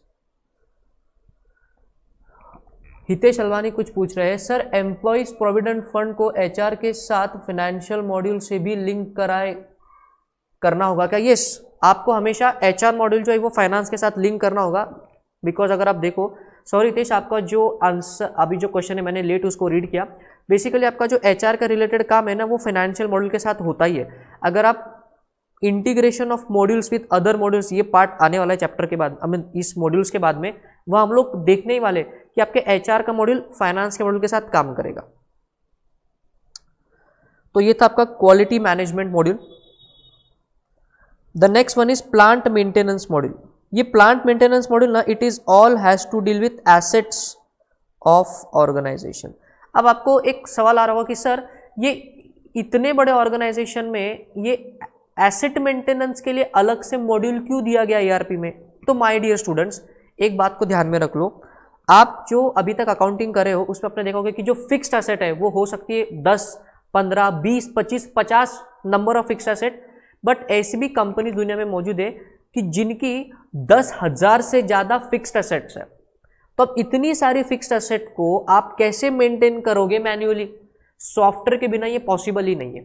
Her fix asset का डेप्रिसिएशन कैलकुलेशन, उसकी यूजफुल लाइफ, उसका मेंटेनेंस कब करना है, उसका सेल कितने पे होगा, कौन सा उसको रूल एप्लीकेबल है, कौन सा एसेट कौन से ब्रांच से एक ब्रांच से उस पर ट्रांसफर करना है तो एंट्री कब करनी है, ये सारा की सारा आप मैन्युअली मेंटेन करना इम्पॉसिबल है।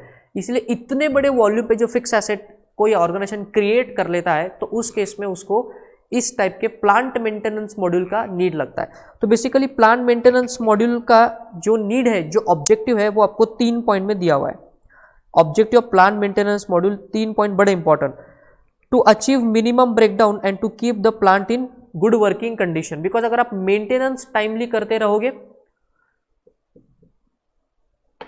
हितेश अलवानी का एक और क्वेश्चन आया है यहाँ पे, sir guarantee and warranty CRM से रिलेटेड है या फिर क्वालिटी से रिलेटेड? गारंटी एंड वारंटी जो है बेटा, एक अच्छा डाउट है आपका। गारंटी जो है it is a part of your quality control only, because अगर क्वालिटी कंट्रोल आपने चेक किया है तभी आप कस्टमर को बोलोगे ना कि हमारा प्रोडक्ट मिनिमम 1 साल तक खराब नहीं होगा। तो basically it is a part of quality control only, but इसको आप कस्टमर के साथ हमेशा देते हो बिकॉज कस्टमर को आपको भरोसा देना है। So it's a part of quality assurance, so it is always a part of quality control only. So मैं बात कर रहा था प्लांट मेंटेनेंस मॉड्यूल की।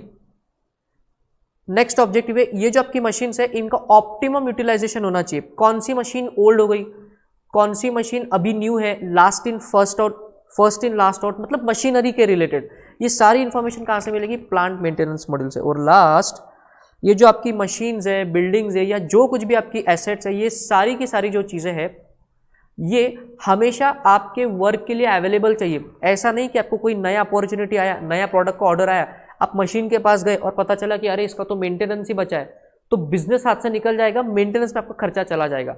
तो प्लांट मेंटेनेंस मॉड्यूल के रहने से ये सारे फिक्स एसेट का मैनेजमेंट, उनका मेंटेनेंस, उनका जो डेप्रिसिएशन कैलकुलेशन, उनका यूजफुल लाइफ, सारा की सारा सॉफ्टवेयर से आप करोगे तो आपको खुद का दिमाग मैन्युअली लगाने की जरूरत नहीं है। Are you understanding? ये बेनिफिट है कि इसका आपका प्लांट मेंटेनेंस मॉड्यूल का। सो बेसिकली ये डायग्राम है आप सबके सामने, उसमें ये 3 टर्म्स को आपको एक बार बस रीड करना। इक्विपमेंट मास्टर क्या होता है, इक्विपमेंट प्लांट मेंटेनेंस, उसका schedule and all, and plant maintenance report.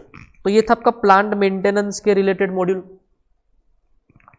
Sambit Mishra हमारे साथ ज्वाइन हो चुके हैं, राइट। सप्लाई चेन मॉड्यूल की बात करेंगे। सप्लाई चेन बहुत ही सिंपल है, raw material, supplier, manufacturing, distribution, customer, consumer. Already हमने एसएम की रिवीजन करी हुई है, तो मैंने आपको बताया था कि जहाँ पे एसएम की बात आएगी तो उधर अलग पॉइंट्स है, और as far as the EIS is concern यहाँ पे थोड़े से अलग पॉइंट है। तो आपको एक ही इसका आंसर देना है कि कस्टमर और कंज्यूमर में क्या डिफरेंस है। बेसिकली जो कस्टमर पॉइंट लिखा हुआ है, ये customer not necessary and consumer है, ये कस्टमर किसी दूसरे को भी आगे चेन में बेच सकता है, and consumer is nothing but the end consumer, जो आगे इस प्रोडक्ट को यूज नहीं करेगा, खुद ही उसको कंज्यूम कर लेगा। तो देखिए सप्लाई चेन में सारा पूरा साइकिल कवर हो रहा है, रॉ मटेरियल के प्रोक्योरमेंट से लेके तो एंड कंज्यूमर तक जो भी एक्टिविटी है उसका सारा की सारा प्रोसेस, सारा की सारा इंफॉर्मेशन कहां पे आ रहा है, सप्लाई चेन मॉड्यूल्स में। तो ये था आपका सप्लाई चेन मॉड्यूल में। कंट्रोल मॉड्यूल पे अभी गया नहीं, अभी बात करेंगे प्रोजेक्ट एंड सिस्टम मॉड्यूल। तो बेसिकली ईआरपी के आने से ये फायदा ये है, ये एक अलग से मॉड्यूल है प्रोजेक्ट एंड सिस्टम मॉड्यूल। ये मॉड्यूल क्या कहता है कि हर एक चीज, हर एक प्रोसेस आपके ऑर्गेनाइजेशन में एक प्रोजेक्ट है। जैसे लेट अस से I am a manufacturing company और मैं ये माउस को मैन्युफैक्चर करता हूँ। अब मुझे सपोज एप्पल से ऑर्डर आता है कि हमको 30 लाख माउस मैन्युफैक्चर करके चाहिए 20 दिन में। तो बेसिकली ये जो मैन्युफैक्चरिंग वाला ऑर्डर है ये मेरे नॉर्मल प्रोसेसिंग से रिलेटेड ही है, बट क्योंकि ये एप्पल से आया है तो मैं क्या कर सकता हूँ, अपने इस ERP के सिस्टम में इस स्पेशल ऑर्डर का एक अलग से प्रोजेक्ट बनाऊंगा और उसको हाई प्रायोरिटी पे रखूंगा। तो बेसिकली क्या होगा, सारे ही एम्प्लॉयज, पूरे ही ऑर्गेनाइजेशन को पता चलेगा कि ये जो एप्पल से आया हुआ ऑर्डर ये बहुत इंपॉर्टेंट है और इस प्रोजेक्ट पे सारे जन मिलकर काम करेंगे। तो बेसिकली प्रोजेक्ट मेंटेनेंस या प्रोजेक्ट सिस्टम्स मॉड्यूल का मतलब क्या है कि ये जो मॉड्यूल है इसमें आप क्या कर सकते हो, अपने स्पेसिफिक वर्क को एक प्रोजेक्ट का स्वरूप दे सकते हो। जब कोई चीज प्रोजेक्ट हो जाती है तो उस प्रोजेक्ट में इनपुट आप लोगों का लेके कलेक्टिवली कोलैबोरेशन में काम कर सकते हो। तो ये चीज सिस्टम में पॉसिबल है just because of the project systems module. बात करेंगे CRM की। कस्टमर रिलेशनशिप मैनेजमेंट क्या है ये आपको बोलने की जरूरत नहीं, यहाँ पे इंपॉर्टेंट आंसर है what are the key benefits of CRM। CRM करने से आपको क्या बेनिफिट होगा, सबसे बड़ा बेनिफिट है improved customer relation, increase customer revenue. Customer के साथ आपके रिलेशन बनते हैं बिकॉज पहले आपको कस्टमर के साथ रिलेशन बनाना होता है और फिर उसी कस्टमर से आपका रेवेन्यू भी जनरेट होगा। Are you understanding? तो ये 2 बेनिफिट आपको मिलते हैं इस CRM के मॉड्यूल से। Next 3 benefits, maximum upselling and cross selling, better internal communication and optimize marketing. Maximum cross selling upselling का मतलब है अगर कस्टमर आपका मेन प्रोडक्ट लेने आया है तो CRM के थ्रू आप उसको क्या करोगे, दूसरा प्रोडक्ट भी दिखाओगे कि सर अगर आप इसके साथ ये प्रोडक्ट लोगे तो आपको ये कॉम्बो में अच्छा गिरेगा। सो इसको हम लोग बोलते हैं क्रॉस सेलिंग एंड अपसेलिंग। ये अच्छी तरीके से होता है, अगर क्रॉस सेलिंग अपसेलिंग बहुत अच्छी तरीके से आप करते हो तो आपका ओवरऑल रेवेन्यू ग्रो होता है। तो it is also part of और benefit of CRM। Next, better internal communication. Customer के साथ कैसे बिहेव करना ये टॉप मैनेजमेंट का पॉलिसी का डिसीजन होता है। इस पॉलिसी मतलब कैसे आपको कस्टमर के साथ बिहेव करना है ये टॉप मैनेजमेंट को तो पता ही है, बट अगर वो CRM के मॉड्यूल में डाल देंगे तो बेसिकली जो भी सेल्स के बंदे हैं, जो भी कॉल सेंटर के बंदे हैं, जो भी कस्टमर केयर के बंदे हैं, उनको पता चलेगा कि टॉप मैनेजमेंट के मन में क्या है, तो वो उसी हिसाब से कस्टमर से बात करेंगे। Are you understanding this? तो बेसिकली विन विन सिचुएशन हो जाएगा, प्रॉपर आपका कम्युनिकेशन हो जाएगा। ऑप्टिमाइज मार्केटिंग, जब CRM के मॉड्यूल से आप मार्केटिंग करोगे तो जितना मार्केटिंग पे खर्चा करोगे उतना इनकम भी आपको जनरेट होगा, तो हम लोग इसको बोलते हैं optimize marketing, right. So these are some of the benefits of किसका, CRM। पहले 3 कौन से, इंप्रूव कस्टमर रिलेशन, उसी इंप्रूव रिलेशन से रेवेन्यू बढ़ेगा, increase in cross selling and upselling, better internal communication, और लास्ट में क्या दिख रहा है, optimize marketing. Somebody saying hello sir, hello Shivangi, hello. चलिए हम लोग आगे बढ़ेंगे। तो ये था CRM का मॉड्यूल। अभी चलते हैं लास्ट मॉड्यूल पे, that is your control module. Control module में काफी अमेंडमेंट आई है इस बार, कंट्रोलिंग मॉड्यूल, तो इसको फटाफट से करेंगे, समझेंगे। आप क्या करो, ऐसे चार्ट्स को डिवाइड कर सकते हो। कंट्रोलिंग मॉड्यूल, तो कंट्रोलिंग मॉड्यूल बेसिकली 2 पार्ट्स में डिवाइडेड है। Controlling module is nothing but a control mechanism, मतलब आपके इतने बड़े बिजनेस ऑर्गेनाइजेशन को कंट्रोल करने के लिए एक अलग से मॉड्यूल है आपके पास ERP में। ये सबसे बढ़िया बात है, बिकॉज जब तक मॉड्यूल में कंट्रोल मॉड्यूल नहीं होगा ना, बिजनेस स्मूथली नहीं चलेगा। आप अगर ERP सॉफ्टवेयर को परचेस कर रहे हो, इसका ही ये मतलब है कि आपके ऑर्गेनाइजेशन का स्केल ऑफ ऑपरेशन बहुत बड़ा है। ERP कोई सस्ता सा सॉफ्टवेयर नहीं है। मिनिमम एक ERP की कॉस्ट होती है 5 करोड़ के ऊपर। तो अगर कोई ऑर्गेनाइजेशन 5 करोड़ खर्चा कर रहा है सॉफ्टवेयर पे, तो सोचो उसका ऑर्गेनाइजेशन का स्केल ऑफ ऑपरेशन कितना बड़ा होगा। और जहां पे आपका इतना बड़ा स्केल ऑफ ऑपरेशन है, आपको क्या करना पड़ेगा, कंट्रोल बहुत रखना पड़ेगा। तो एक अलग से मॉड्यूल आपको दिया हुआ है, उसका नाम क्या है, कंट्रोलिंग मॉड्यूल। तो जो कंट्रोलिंग मॉड्यूल है उसमें 2 पार्ट में डिवाइडेड है, एक है कॉस्ट के रिलेटेड और एक है आपके रेवेन्यू के रिलेटेड। कॉस्ट के रिलेटेड जो पॉइंट है उसमें आएगा cost element accounting, cost centre accounting, product cost control, इसी में नीचे है इंटरनल ऑर्डर, और लास्ट में है एक्टिविटी बेस्ड अकाउंटिंग।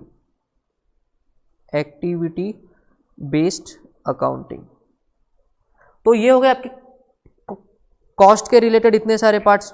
क्या क्या, cost element, cost centre, product cost control, internal orders and activity based accounting. अगर प्रॉफिट की बात करें, मतलब रेवेन्यू की बात करें, तो प्रॉफिट का एनालिसिस और उसके बाद प्रॉफिट सेंटर अकाउंटिंग।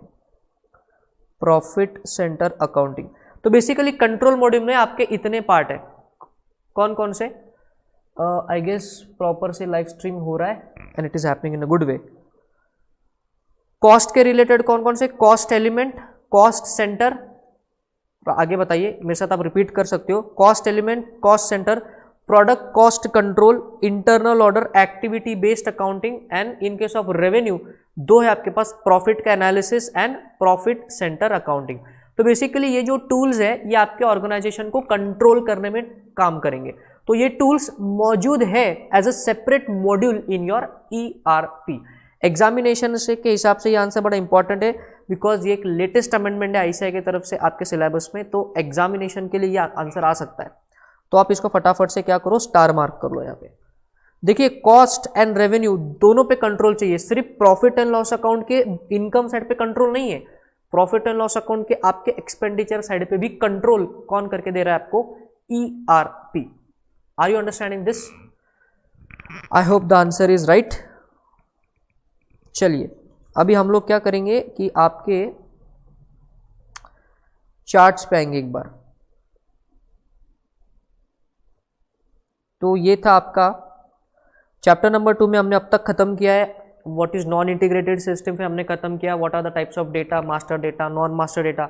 उसके बाद हमने ERP को स्टार्ट किया। हमने ERP में देखा कि ERP क्या होता है, ERP के फीचर्स क्या है, ERP के बेनिफिट क्या है, और ERP के मॉड्यूल्स, सारे ही मॉड्यूल्स को हमने जो है अच्छी तरीके से कवर किया है। अब ये आप सबके सामने स्क्रीन्स है। बिजनेस प्रोसेस मॉड्यूल्स हमने कल कंप्लीट किया था, उसमें से एक छोटा सा पार्ट कल रह गया था and that is integration with other module. तो let us see what do understand by the term integration. Integration का मतलब होता है साथ में काम करना। तो बेसिकली ये जो आपके बिजनेस प्रोसेस मॉड्यूल्स है जो हमने कल देखे, उनमें से कुछ मॉड्यूल्स स्पेसिफिकली साथ में काम करते हैं बिकॉज उनका नेचर ऑफ वर्क वैसा है। तो वो कौन कौन से मॉड्यूल है जो स्पेसिफिकली साथ में काम करते हैं उसका मैं लिस्ट आपको बता देता हूँ। तो we are on integration of ERP modules, right? ERP module. अब इसको हमने दो हिस्सों में डिवाइड किया, that is group A and group B। Group A में हमारे पास दो पार्टिसिपेंट्स है, first and second. The first one is financial information and control module with material management. MM stands for material. तो FICO with MM। FICO stands for financial and controlling module closely works with material management. And again FICO के साथ एक और जो काम करेगा that is your HR का module. सो ये फर्स्ट ग्रुप के ये दो मॉड्यूल साथ में, FICO with MM, FICO with HR। Now let us see the next one.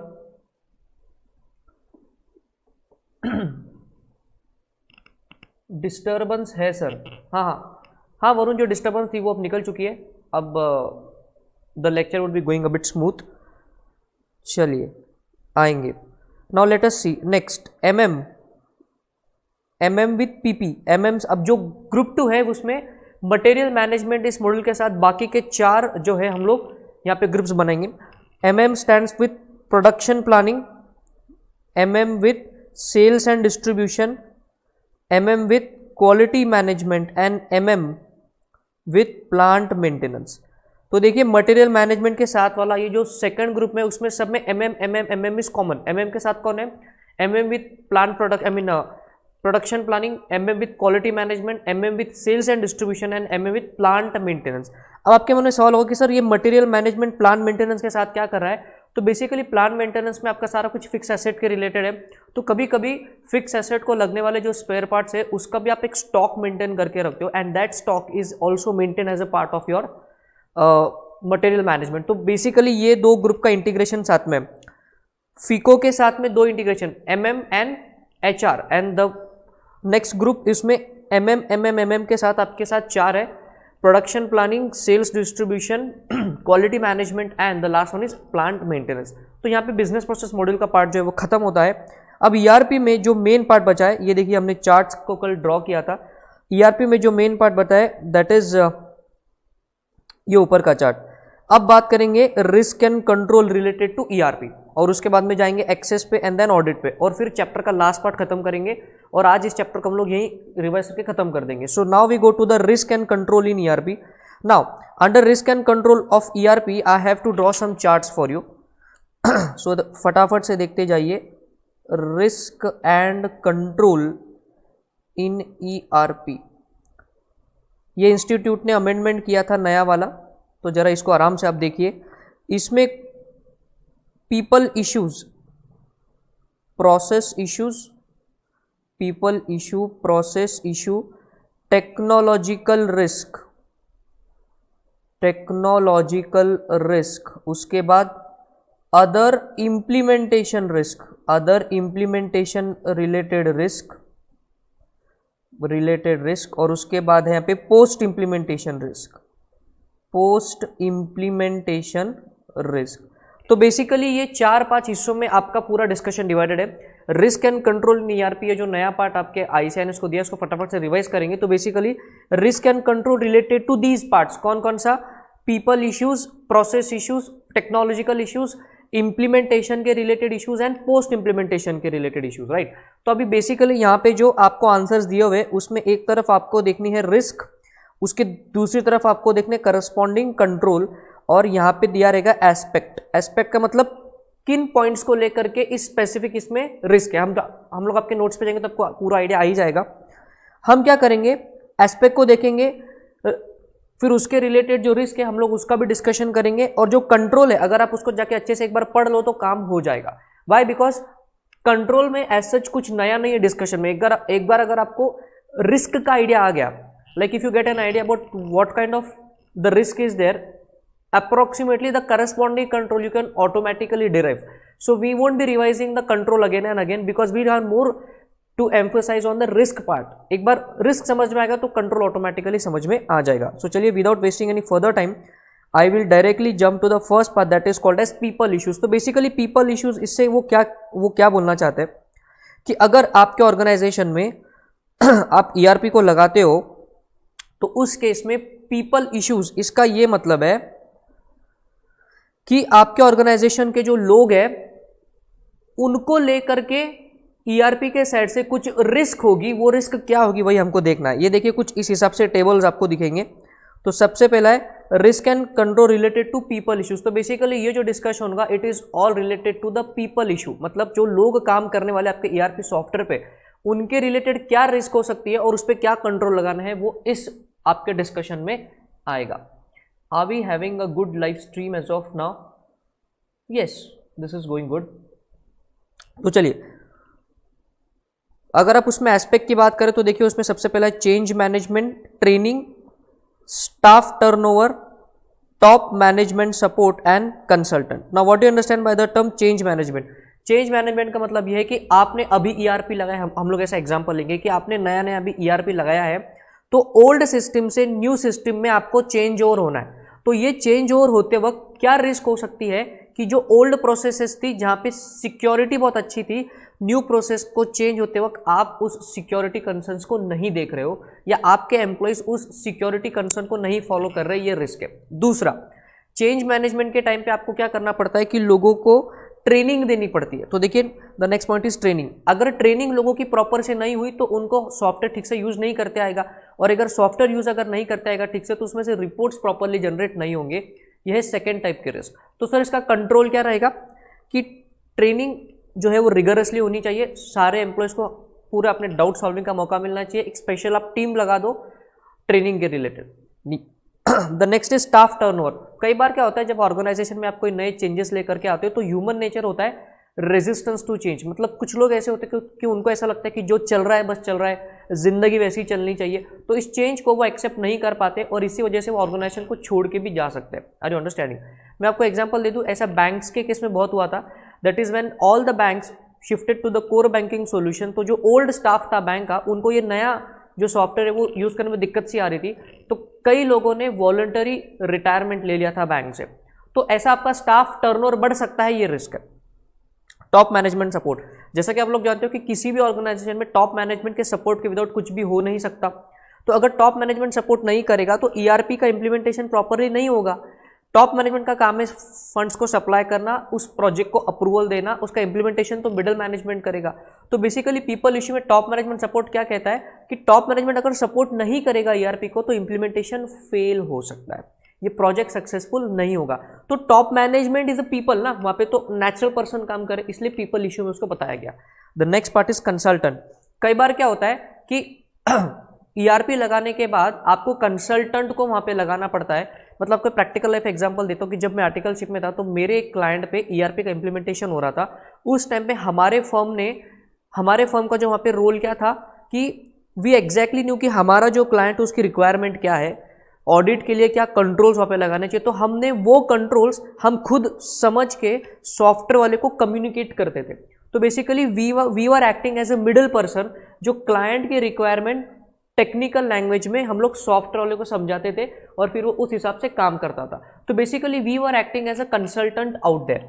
तो ये रिस्क क्या कह रहा है कि जो कंसल्टेंट को आपने लगाया है, या हो सकता है कि वो क्वालिफाइड ना हो, या आपने कंसल्टेंट को लगाया ही नहीं, ये प्रॉब्लम है। तो सर इससे क्या रिस्क हो सकती है कि ऑर्गेनाइजेशन के मन में क्या है, ये सॉफ्टवेयर डेवलपर को पता ही नहीं चलेगा और उस हिसाब से आपका ईआरपी ठीक से फंक्शन ही नहीं करेगा। Are you understanding? तो ये रिस्क है।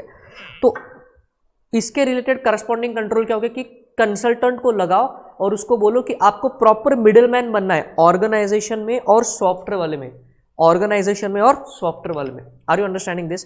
तो ये पीपल रिलेटेड इश्यूज में इतने पॉइंट है, change management, training, staff turnover, top management support, और लास्ट में क्या दिख रहा है आपको? Consultant. Right? Are you with me? एक बार मैसेज करके बताना क्या आप लोग हमारे साथ हो। Right. The next part is process के रिलेटेड रिस्क। वही अपने column risk associated and control required. तो प्रोसेस की अगर हम लोग बात करें तो प्रोसेस में बेसिकली दो ही टाइप के रिस्क है, प्रोग्राम मैनेजमेंट एंड बीपीआर। देखिए पीपल इश्यूज में क्या हो रहा था, लोगों के रिलेटेड रिस्क थी। अब प्रोसेस रिलेटेड रिस्क क्या होगी? Just wait for a second, we have some disturbance.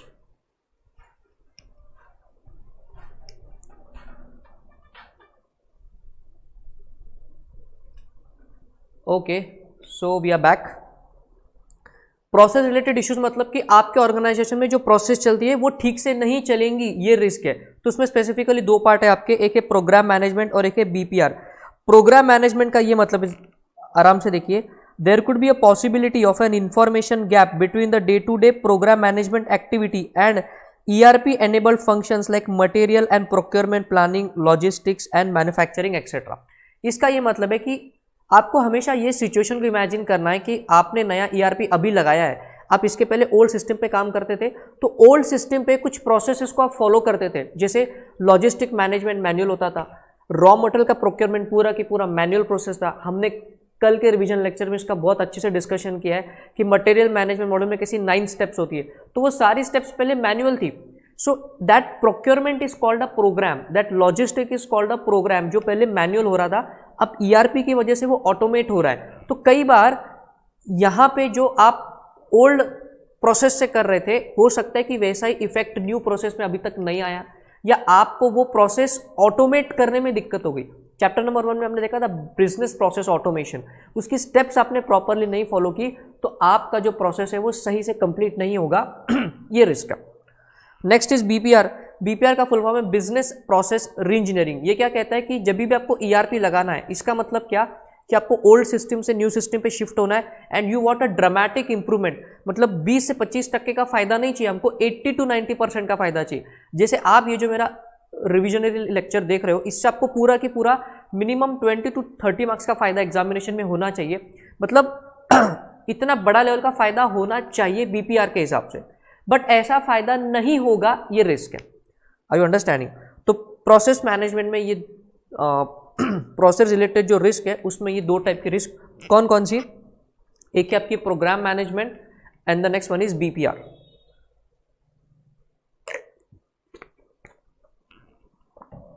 Next risk and control related to the technological part. अब टेक्नोलॉजिकल पार्ट मतलब सारा के सारा सॉफ्टवेयर, उसके लाइसेंसेस, उसके रिलेटेड पॉइंट्स आएंगे। तो जरा देखिए क्या क्या है, software functionality, technological obsolescence, enhancement and upgrades and application portfolio management. See एक बात आपको बता दूं, एग्जामिनेशन के व्यू पॉइंट से आपको ये जो अलग अलग टाइप की रिस्क है ये सेपरेट क्वेश्चन आ सकते हैं 4 मार्क्स के हिसाब से। अगर आप RTP देखो तो इसमें सेपरेट क्वेश्चन इन पे आए हुए हैं, तो आपको बेसिकली इन हेडिंग्स को ध्यान रखना है, राइट। तो टेक्नोलॉजिकली क्या आपको दिक्कतें आ सकती, सबसे पहला सॉफ्टवेयर फंक्शनैलिटी। कभी कभी ERP सॉफ्टवेयर जो है ना वो बहुत ज़्यादा कॉम्प्लिकेटेड होता है, तो उसको सीखना, उसको कमांड देना, उसके रिलेटेड ट्रेनिंग लेना बहुत डिफिकल्ट होता है। तो ये सॉफ्टवेयर फंक्शनलिटी कॉम्प्लेक्स हो सकती है, ये रिस्क है। तो इसके रिलेटेड हमारे पास कंट्रोल क्या है सर, कि हम सॉफ्टवेयर वाले को बोलेंगे कि तुम हमको क्या करो, एक प्रॉपर डॉक्यूमेंटेशन बना के दे दो, ताकि इन फ्यूचर उसको मेंटेनेंस करने में और उससे सीखने में हमको कोई भी प्रॉब्लम ना हो। तो software functionality can be complex, is a risk. Next, technological obsolescence. ये भी आप जानते हो कि कोई भी जो टेक्नोलॉजी होती है वो बहुत जल्दी ओल्ड हो जाती है। जैसे आपने कोई लिया फोन, 15 डेज में उससे अच्छा, उससे बेहतर नया फोन लॉन्च हो गया, तो आपने ईआरपी आज लिया है, हो सकता है कि इससे 1-1.5 साल में कोई नया सस्ता वाला ERP and effective ERP market में आ जाए। तो टेक्नोलॉजी जो है वो बहुत, उसकी शेल्फ लाइफ बहुत कम होती है, ये रिस्क है। Enhancements and upgrades.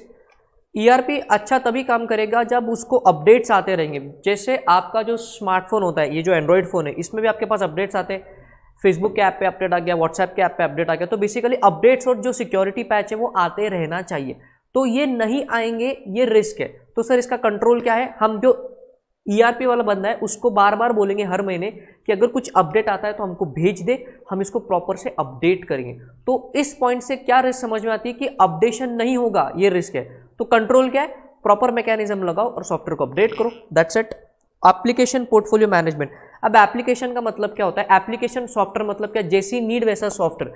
अगर मुझे टाइपिंग, अगर मुझे कोई लेटर लिखना है तो मैं वर्ड का इस्तेमाल करूंगा, कोई प्रेजेंटेशन बनाना है तो मैं पीपीटी का इस्तेमाल करूंगा, कोई अगर मुझे एक्सेल में टेबुलर फॉर्म में डेटा को बताना है तो मैं एक्सेल का यूज करूंगा। तो basically Excel, Word, PowerPoint, PPT, ये अलग अलग टाइप के एप्लीकेशंस है, इसको हम लोग बोलेंगे एप्लीकेशन सॉफ्टवेयर। जैसे आपके पास WhatsApp, Instagram, Facebook and so on, ये सारे के सारे क्या है, एप्लीकेशंस है। तो ऐसे आपके बिजनेस को नीड के हिसाब से अलग अलग एप्लीकेशंस आप इस्तेमाल करते होंगे। तो ये सारा के सारा एप्लीकेशन का एक पोर्टफोलियो होगा। It would be a basket of application that should be installed into ERP, ताकि वो यूज हो पाए ईआरपी में से। तो रिस्क क्या है सर, ये basket of portfolio of application सही से नहीं चल रहा, ये रिस्क है।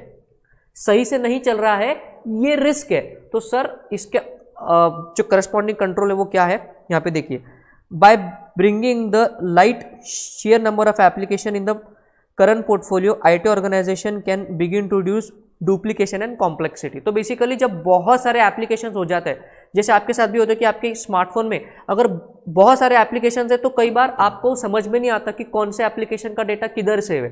तो ये पोर्टफोलियो को मैनेज करना एक बहुत बड़ा दिक्कत है, तो ये मैनेज नहीं होगा, ये रिस्क है। तो इसके रिलेटेड कंट्रोल क्या है, वो बोल रहे हैं कि धीरे धीरे करके जितने यूजफुल एप्लीकेशन है पहले उसको इंस्टॉल करो और फिर जैसी नीड होगी वैसा उसको बढ़ाते जाइए। एकदम से सब लोगे तो आपकी दिक्कत हो जाएगी। आर यू अंडरस्टैंडिंग, समझ में आ रहा है? Yes, please respond. अगर आप लोग जब रिस्पॉन्ड करते हो तो even we get a good what you can say motivation related to the same. Let me just see whether the stream is going properly.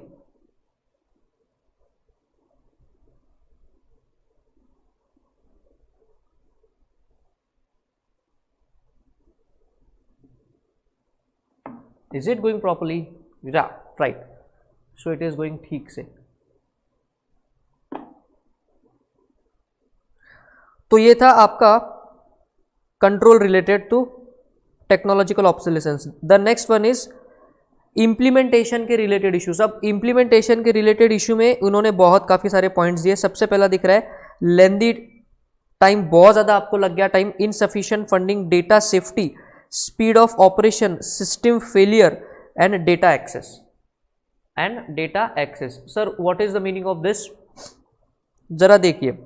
Implementation के रिलेटेड इशू, एक बार आपने इसको इंप्लीमेंट कर दिया, इस इंप्लीमेंटेशन के प्रोसेस में कुछ दिक्कत आ सकती है। सबसे पहले दिक्कत क्या रिस्क है कि बहुत ज्यादा टाइम लग गया। मतलब हो सकता है कि ऑर्गेनाइजेशन ने सोचा था कि ईआरपी को हम लोग 3 साल में इंप्लीमेंट कर देंगे, नॉर्मल इतना टाइम तो लगता ही है, बट आपको 6 साल लग गए, डबल टाइम लग गया। तो बेसिकली ज्यादा टाइम लगने के बाद जो मजा होता है ना वो चीज का चला जाता है। हो सकता है कि आपकी टेक्नोलॉजी ऑब्सोलीट हो गई हो, 6 साल पहले का जो आपने सॉफ्टवेयर लिखा था वो आज तो वैलिड है नहीं, बट उसको इंप्लीमेंटेशन में 6 साल आपको लग गए, तो ये दिक्कत है। तो lengthy implementation time is a risk. तो सर इसका कंट्रोल क्या है, आपको प्रॉपर मोमेंटम बनाए रखना है, प्रॉपर से प्रॉपर स्टेज, हर एक स्टेज के बाद इमीडिएटली नेक्स्ट स्टेप होना चाहिए ताकि टाइम मैनेजमेंट सही हो जाए। Insufficient funding, ERP is of the सस्ता सॉफ्टवेयर, मिनिमम 5 करोड़ का एक छोटा सा कॉपी आता है उस ईआरपी सॉफ्टवेयर का।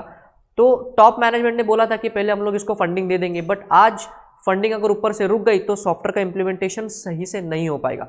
हो सकता है कि आपको बहुत सारे क्वालिटी के मैटर पे आपको कॉम्प्रोमाइज करना पड़े, जो कि अच्छी बात नहीं है। तो फंडिंग का रुक जाना इज अ रिस्क।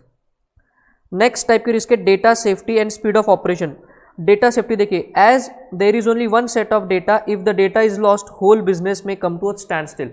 ईआरपी का सबसे बड़ा बेनिफिट यही है ना कि आपका डेटा इंटीग्रेटेड रहता है, आपका डेटा सेंट्रलाइज रहता है। तो अगर सेंट्रल सर्वर में, सेंट्रल डेटाबेस में ही दिक्कत हो गई तो पूरा की पूरा ऑर्गेनाइजेशन स्टैंड स्टिल पे आ सकता है, ये रिस्क है। तो सर इसके रिलेटेड हम क्या करेंगे, डेटा का बैकअप ले रखेंगे, राइट। हम लोग एक ऑल्टरनेट डेटाबेस बना के रखेंगे जहां पे इस डेटा को रोजाना बेसिस पे कॉपी करते रहेंगे, ताकि अगर पहला बंद हो जाए तो दूसरा तो चले। That is that part. Speed of operations, कई बार क्या होता है कि जब सॉफ्टवेयर में कॉम्प्लेक्सिटी बढ़ जाने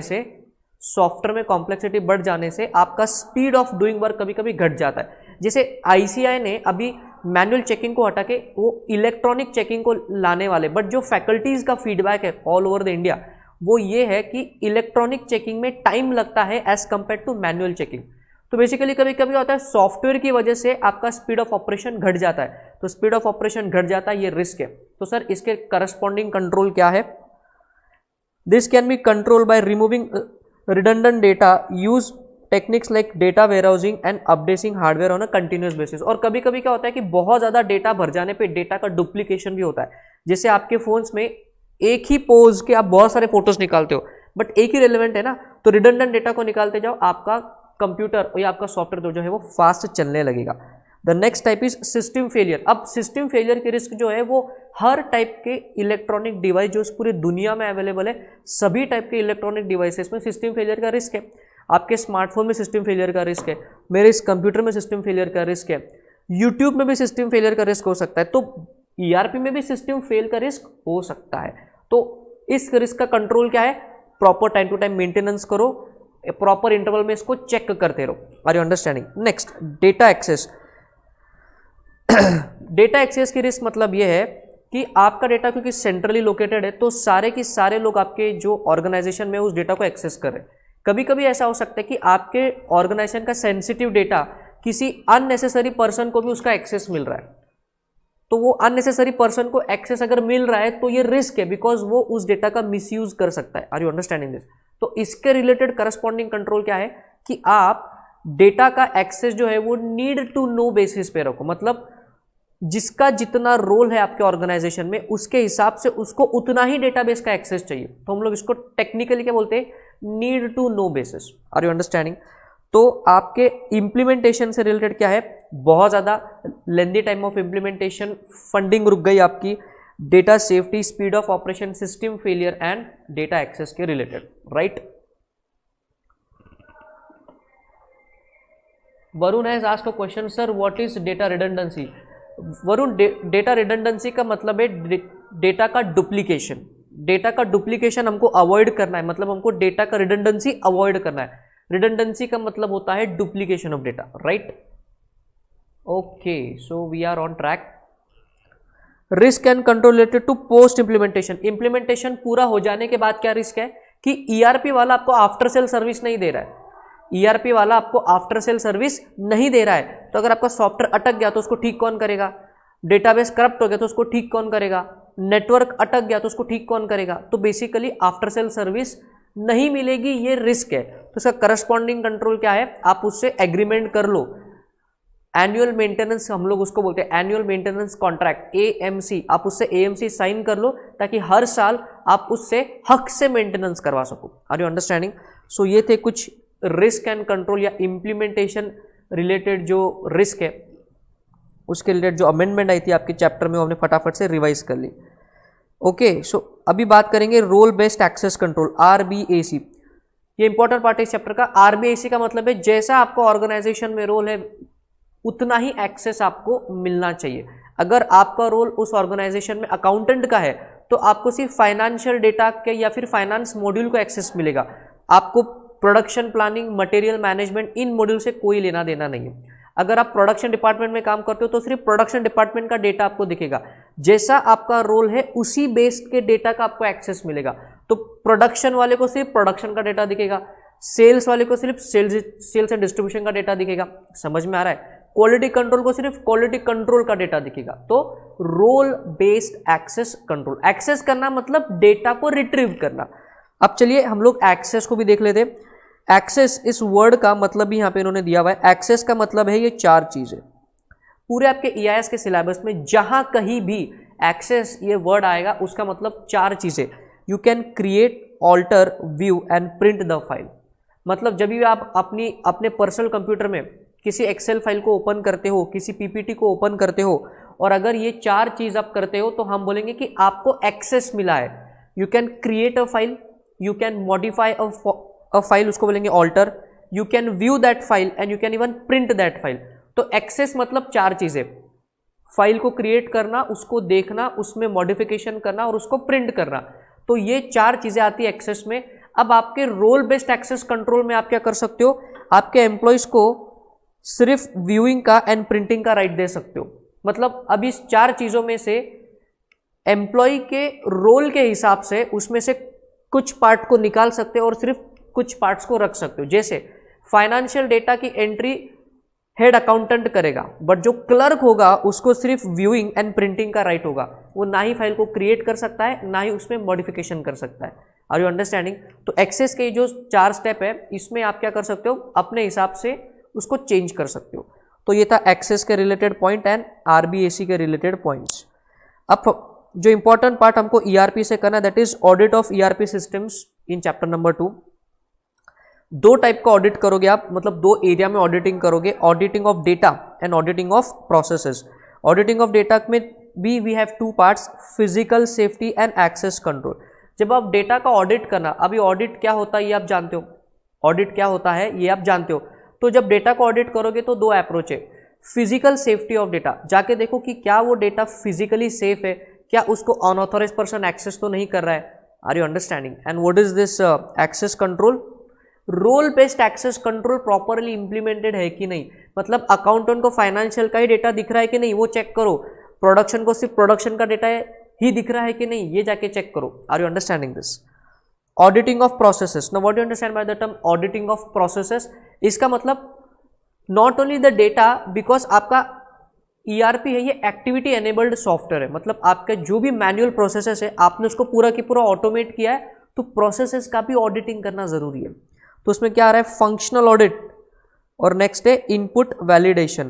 फंक्शनल ऑडिट का ये मतलब है कि जो प्रोसेस जैसी होनी चाहिए थी क्या वो वैसी हुई है या नहीं, ये जाके चेक करो। How should a process must have been, whether that process is happening in that way. इस टाइप का जो ऑडिट अप्रोच है इसको बोलेंगे functional audit. And what is input validation? अब आप प्रैक्टिकली इस प्रोसेस को करके देखो, आप प्रैक्टिकली प्रोसेस को करके देखो। Let us take an example कि क्वालिटी कंट्रोल डिपार्टमेंट में आपने ERP को लगाया है, तो ये कोई प्रोडक्ट है, इसको ये एक स्पेसिफिक हीट टेस्ट इसका होता है ताकि ये जानने के लिए कि क्या ये प्रॉपर हीट को बैलेंस कर सकता है कि नहीं। तो ये क्या करेंगे, हम इसको थर्मल गन के नीचे से निकालेंगे, इसका हीट मेजर होगा और फिर वो आपके स्क्रीन पे डिस्प्ले होगा। तो जब ये प्रोडक्ट एज एन ऑडिटर मैं क्या करूंगा, मैं खुद जाके इस पेन को थर्मल गन के नीचे से निकालूंगा and I will check whether उसका प्रॉपर रिपोर्ट जनरेट हो रहा है कि नहीं। इसको हम लोग क्या बोलेंगे, input validation. Are you understanding? तो functional audit and input validation. Processes के रिलेटेड दो approach, functional audit and input validation. And data के रिलेटेड दो, कौन कौन से, physical safety and access control. Are you with me? Are you with me?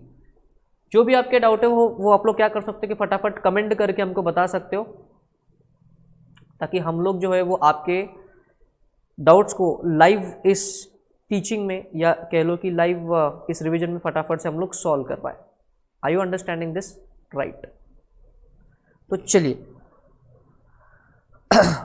ERP के related आपके chapter से ये पार्ट खत्म होता है। अब आपके चैप्टर में सिर्फ 2-3 पार्ट बचे हैं। एक है आपका XBRL, the next one is your MIS reporting and the next one is business intelligence and data analytics वाला पार्ट। तो फटाफट से हम लोग उस पर जाएंगे। अब बहुत ही छोटा सा पार्ट रह गया इस चैप्टर से, इंपॉर्टेंट वॉज ERP। अभी MIS पे आएंगे। MIS stands for management information system, एक ऐसी इंफॉर्मेशन सिस्टम जो मिडल लेवल मैनेजमेंट को डेटा प्रोवाइड करती है फॉर प्रॉपर डिसीजन मेकिंग। इसको हम लोग क्या बोलेंगे, मैनेजमेंट इंफॉर्मेशन सिस्टम। तो बेसिकली एक सॉफ्टवेयर ही है जो क्या करती है, इंफॉर्मेशन किसको देती है, मिडिल मैनेजमेंट को इंफॉर्मेशन देती है for their proper decision making. ऐसे सिस्टम्स को हम लोग क्या बोलेंगे, मैनेजमेंट इंफॉर्मेशन सिस्टम। यहां से जो इंपॉर्टेंट आंसर आपको करना है, types of information in the MIS reports. Types of information in the MIS reports आपके लिए मेमोरी टेक्निक मैंने ऑलरेडी लिखी हुई है, जरा इसको आराम से स्क्रीन पे देखिए। इसका नाम है rats. Rats stands for R for relevant, A for accurate, T for timeliness and S for structured. मतलब जो इंफॉर्मेशन आपके इस सॉफ्टवेयर में जाने वाली है वो कौन से टाइप की इंफॉर्मेशन होने वाली है, वो एक आदर्श इंफॉर्मेशन में क्या गुण होने चाहिए। मतलब जो आपका MIS का सॉफ्टवेयर है उसमें जो इंफॉर्मेशन जाने वाली है वो कैसे होनी चाहिए, उसके ये 4 पॉइंट्स है। कैसी, relevant, timely, accurate and structure. Relevant का मतलब है क्योंकि ये सॉफ्टवेयर मिडिल मैनेजमेंट के लिए है, तो जो डेटा मिडिल मैनेजमेंट के लिए है वही इंफॉर्मेशन इस सॉफ्टवेयर में आनी चाहिए। Are you understanding? Next, timely.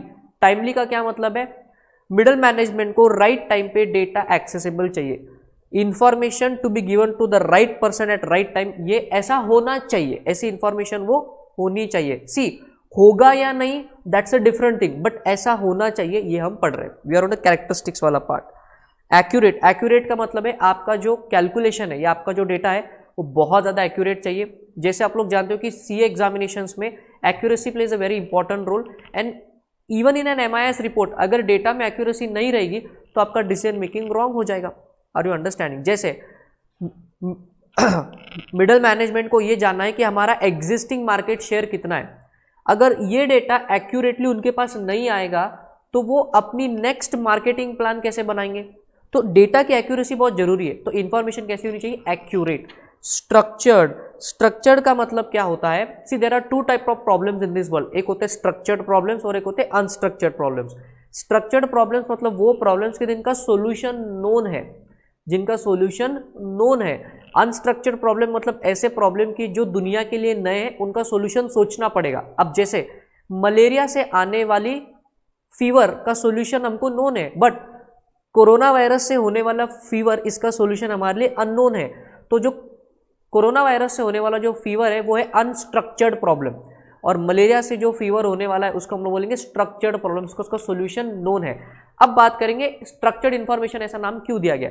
तो बेसिकली मिडिल मैनेजमेंट को कभी भी खुद का दिमाग नहीं लगाना होता, उनको टॉप मैनेजमेंट से सुनना होता है और उसी के हिसाब से काम को करना होता है। तो बेसिकली उनके सामने जो प्रॉब्लम्स आती है उनका सोल्यूशन ऑलरेडी टॉप मैनेजमेंट ने उनको बताया होता है। तो जब सोल्यूशन नोन है तो प्रॉब्लम स्ट्रक्चर्ड है, इसलिए इंफॉर्मेशन भी कैसी चाहिए, स्ट्रक्चर्ड इंफॉर्मेशन।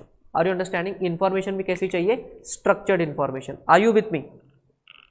एक बार फटाफट से कमेंट करके बताते रहिए बीच बीच में ताकि हमको पता चलता रहे।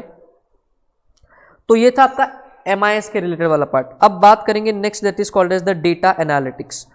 डेटा एनालिटिक्स में मेन आंसर है कि what are the types of data analytics tools available, what are the various types of data analytics tools available. तो बेसिकली यहाँ पे कुछ ग्रुप्स है, this is group A, this is group B, this is C, this is D, right. अभी group A में आपके पास 2 type के डेटा एनालिटिक्स है। सबसे पहले तो जानिए कि डेटा एनालिटिक्स का मतलब क्या होता है, कि जो भी डेटा आपके पास आता है उसको प्रॉपर्ली एनालिसिस करके आपको डिसीजन मेकिंग करनी पड़ती है। जैसे जब भी हमको कोई क्लास की बैच अनाउंस करनी है या हमको मार्केटिंग करनी है, तो हमारे पास जो भी स्टूडेंट्स का डेटाबेस होता है उसका एनालिसिस करके ही हम सारा हमारा डिसीजन मेकिंग करते हैं। तो बेसिकली जो डेटा एनालिटिक्स का टूल है वो बहुत ज़्यादा इंपॉर्टेंट है, बिकॉज आपका डिसीजन मेकिंग उस पर डिपेंड करता है। Data is the new oxygen of 21st century. तो एनालिसिस करना एक्चुअली बहुत जरूरी है। तो सबसे पहला जो set of data analytics tool आ रहा है that is EDA and CDA। EDA stands for exploratory data analytics. ये कुछ टूल है, कुछ सॉफ्टवेयर टूल है जो आपको इस्तेमाल करने होते हैं। और दूसरा है कन्फर्मेटरी डेटा एनालिटिक्स। एक्सप्लोरेटरी जो डेटा एनालिटिक्स है, इसका मतलब ये इन्वेस्टिगेशन के जैसा होता है, इसके नाम में लिखा हुआ है एक्सप्लोरेटरी। मतलब ये आपके जो एग्जिस्टिंग डेटाबेस है उसमें ये टूल जाएगा और उसको ज़्यादा से ज़्यादा एक्सप्लोर करके ट्रेंड एनालिसिस करेगा, इसको बोलेंगे एक्सप्लोरेटरी डेटा एनालिटिक्स। कन्फर्मेटरी मतलब जैसा कोर्ट ऑफ लॉ में होता है कि अपराध हो गया है, जुर्म हो चुका है, अभी विटनेस बॉक्स में जज बुलाएगा किसी विटनेस को और पूछेगा कि क्या ये जो बोल रहे हैं क्या ये सही है या गलत है। मतलब आपको पता है कि हुआ क्या है, you are just taking confirmation whether it is actually happened और नॉट। तो ऐसे टाइप के जो टूल्स है जो आपको इंफॉर्मेशन सिर्फ प्रोवाइड करते हैं आपके डिसीजन मेकिंग के लिए, मतलब आपको ऑलरेडी पता है कि क्या करना है, but just to make sure आप कुछ टूल्स का इस्तेमाल करके डेटा को कलेक्ट करते हो, उसको हम लोग क्या बोलेंगे, confirmatory data analytics, right. The next type of tool is quantitative and qualitative. Quantitative and qualitative. Quantitative data analytics का सर मतलब क्या हो सकता है, कोई बताएगा मेरे को? कमेंट सेक्शन में फटाफट से कमेंट करके बताना कि क्वांटिटेटिव और क्वालिटेटिव में क्या डिफरेंस होगा। मैं आपके कमेंट का वेट कर रहा हूं। Quantitative has to always do with number game. Quantitative has to always do with number game, and qualitative has to do with the analysis of text, image, video, audio, etc. All types are nothing but data ना, audio video text. तो audio video text के data का analysis जो करते हैं उनको बोलते हैं क्वालिटेटिव टूल्स, और जो जहां पे नंबर्स इन्वॉल्व है वहां को जो एनालिसिस करेंगे उसका नाम क्या है, क्वांटिटेटिव। उसका नाम क्या है, quantitative. Next is data mining. Data mining क्या होता है सर, बहुत ही सिंपल, बहुत सारे डेटा में से डिगअप करके इंफॉर्मेशन निकालना, इसको बोलेंगे डेटा माइनिंग। माइनिंग का मतलब है to dig deep and take out. जैसे गोल्ड माइन होती है, कोल की माइन होती है, आपको अंदर जाके डिग करके निकालना होता है। तो बेसिकली डेटा माइनिंग टूल क्या है, बहुत बिलियंस ऑफ जेटाबाइट्स ऑफ डेटा आपके पास है, उसमें से एग्जैक्ट इंफॉर्मेशन को डिग करके निकालना, ऐसा वाला जो टूल होता है उसको हम लोग क्या बोलेंगे, डेटा माइनिंग। सर कोई एग्जांपल दे सकते हो? जी बिल्कुल दे सकते हैं। जब भी आप फेसबुक पे कोई ऐड करते हो, फेसबुक पेड एडवर्टीजमेंट, वहां पे क्या होता है कि फेसबुक पे बिलियंस ऑफ पीपल का डेटा है, तो उसमें से टारगेट ऑडियंस पे आप जो है वो एडवर्टीजमेंट करते हो। मतलब जब आप एडवर्टीजमेंट करते हो फेसबुक पे तो वहां पे आपके पास कुछ फिल्टर्स होते हैं, एज फिल्टर, सेक्सुअल ओरिएंटेशन का फिल्टर, रीजन का फिल्टर, ये ऐड कब तक चलनी चाहिए, लोगों का जो इंटरेस्ट एरिया उसके हिसाब से। तो जो भी आप फिल्टर को सिलेक्ट करोगे बस उसी टाइप के लोगों को आपकी एडवर्टीजमेंट दिखाई देगी। मतलब इतने बिलियंस ऑफ लोगों में से सिर्फ स्पेसिफिक कैटेगरी ऑफ पीपल को आपकी ऐड दिखाई दे रही है। तो बेसिकली फेसबुक ने यहाँ पे क्या इस्तेमाल किया है, डेटा माइनिंग का technique. Simple. Next, click stream analysis. जैसे हमारे यूट्यूब चैनल पे आपको ऐड दिखाई देती है, तो बेसिकली यूट्यूब पैसा कैसे कमाता है, अगर कोई यूजर किसी ऐड पे क्लिक करता है और उससे कोई ट्रांजैक्शन होता है तो जितनी एडवर्टीजमेंट पे क्लिक हुई उसके हिसाब से यूट्यूब को पैसा मिलता है, और उसमें से फिर कुछ पैसा जो है वो यूट्यूब खुद रखेगा और फिर कुछ पैसा यूट्यूबर को देगा। ये होता है business model of YouTube. So basically click stream analysis ये क्या करेगा, ये बेसिकली आपको वो डेटा प्रोवाइड करेगा कि एक स्पेसिफिक एडवर्टीजमेंट पे कितने सारे क्लिक्स हुए। सिंपल। तो ये है कुछ टाइप के आपके डेटा एनालिटिक्स टूल। क्या डेटा एनालिटिक्स टूल आज के ज़माने में आज के ज़माने में क्या है, बहुत इंपॉर्टेंट है या नहीं है? बहुत ज़्यादा इंपॉर्टेंट है। Business intelligence. Sir what is the meaning of the term business intelligence? Business intelligence का मतलब है कि सारे की सारी डेटा एनालिटिक्स का जो टूल है उसका इस्तेमाल करके प्रॉपर फैक्ट्स एंड फिगर्स के साथ अगर आप बिजनेस के डिसीजन करते हो तो 100% आपको रिजल्ट आने ही वाला है। इसको हम लोग क्या बोलेंगे, डेटा इंटेलिजेंटली बिजनेस करना, राइट। अब इंपॉर्टेंट आंसर जो एग्जामिनेशन के लिए है वो ये है कि बिजनेस इंटेलिजेंस का जो टूल है वो आपको क्या क्या प्रोवाइड करेगा। जरा देखिए ये आंसर बड़ा इंपॉर्टेंट है। Objective of business intelligence, what is the objective of business intelligence? पहले 3 point, comparison to its competitor. Business intelligence का टूल आपको हेल्प करेगा एनालिसिस में, तो बेसिकली आपके कॉम्पिटिटर को भी एनालिसिस करने में हेल्प कौन करेगा, बिजनेस इंटेलिजेंस। आगे, help to analyse the change in the behaviour of the customer and their patterns. कभी कभी कस्टमर का टेस्ट चेंज हो गया, उसकी लाइकिंग चेंज हो गई, पैटर्न चेंज हो गया, क्या आपको सारी चीजें जानना जरूरी है? Answer is yes. Next, capabilities of the firm, मतलब इंटरनल एनालिसिस भी करवाएगा। बेसिकली हमने स्ट्रैटेजिक मैनेजमेंट में बहुत सारे टूल्स देखे ना, स्वॉट analysis, BCG matrix, TOWS analysis, तो ये सारे के सारे टूल्स क्यों इस्तेमाल करते हैं, ताकि इंटेलिजेंट बिजनेस डिसीजन मेकिंग हो जाए। तो ये सारा की सारा अंडर अ कॉमन अम्ब्रेला आ रहा है बिजनेस इंटेलिजेंस। तो बेसिकली ऑब्जेक्टिव क्या है बिजनेस इंटेलिजेंस का? पहले 3 पॉइंट, आपके कॉम्पिटिटर का एनालिसिस करने में हेल्प करेगा, इंटरनल एनालिसिस में हेल्प करेगा उसको करने में, एंड कस्टमर का पैटर्न, उनका ट्रेंड, उनकी लाइकिंग, ये देखने में भी हेल्प कौन करेगा? आपका बिजनेस इंटेलिजेंस वाला tool. Next, market condition, future tense, demographic and economic information. अब जैसे कि पूरे दुनिया में चल रहा है कोरोना वायरस का केयर, सारी की सारी economies all over the world lockdown है, तो इसके बाद का बिजनेस का फ्यूचर क्या होने वाला है, ये उसके रिलेटेड आप उसके हिसाब से आपको बिजनेस करना पड़ेगा। तो बिजनेस इंटेलिजेंस ये इसमें आपकी मदद करेगा, इस एनालिसिस करने में, इस ट्रेंड को पहचानने में और उसके हिसाब से बिजनेस करने में आपकी हेल्प कौन करेगा, बिजनेस इंटेलिजेंस का tool.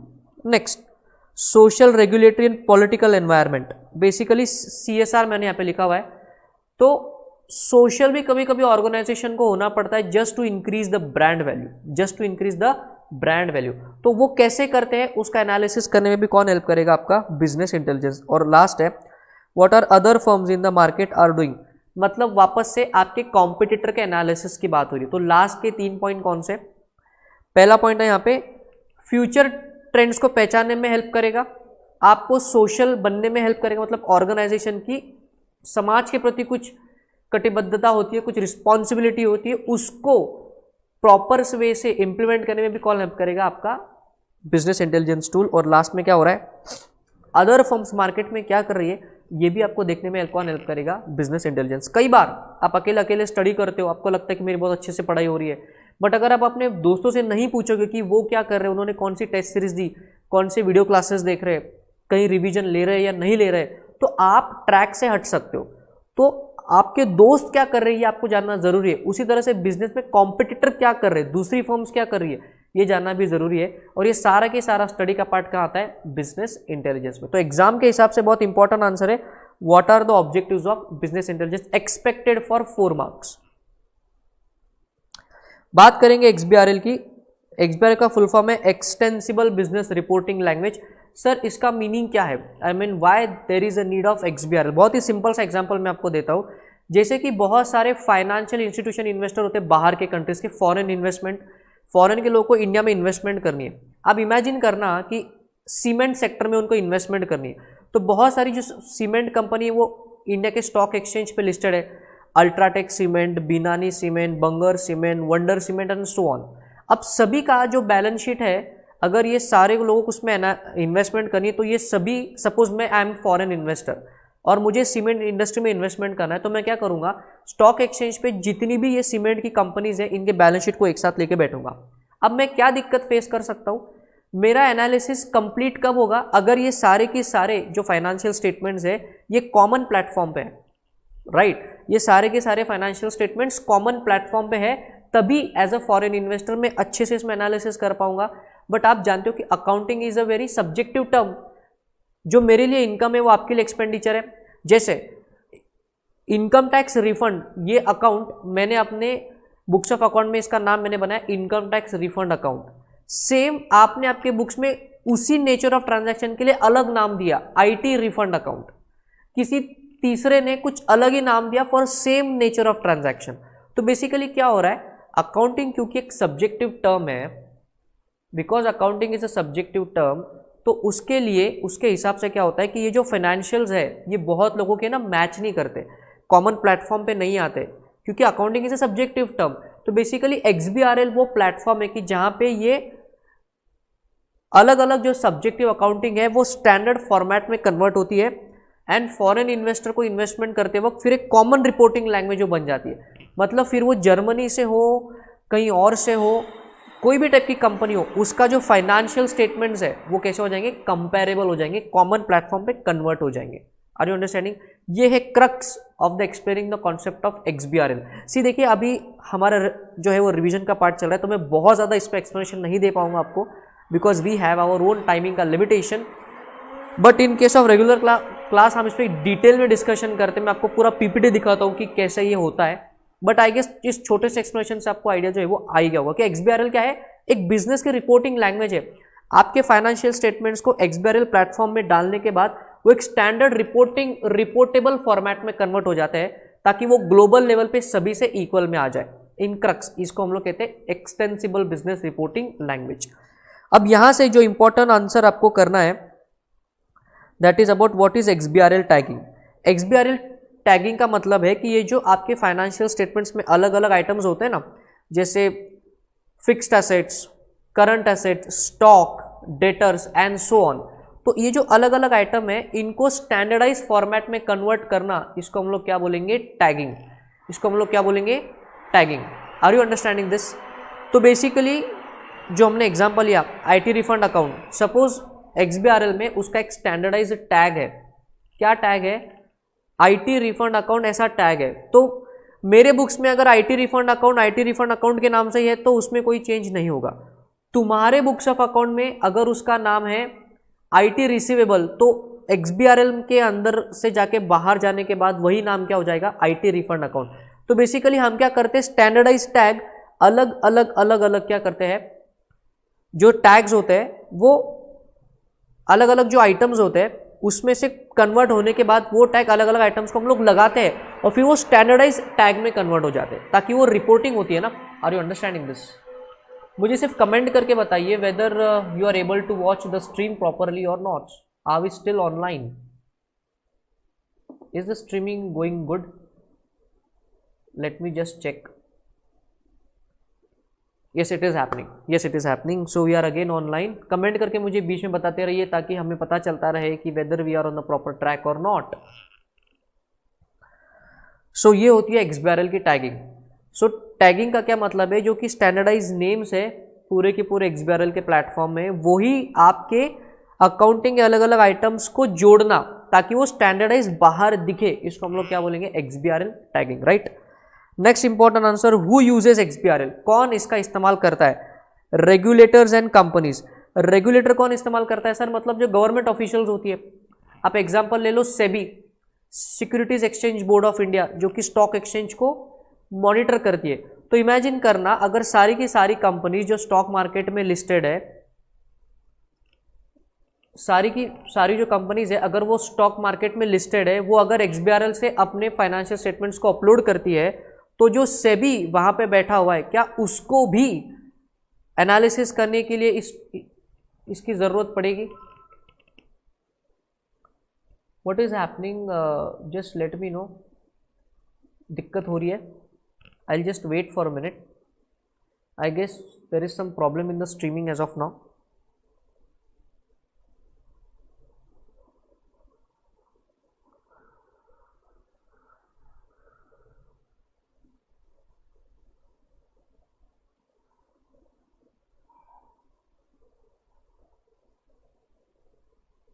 Are we live again?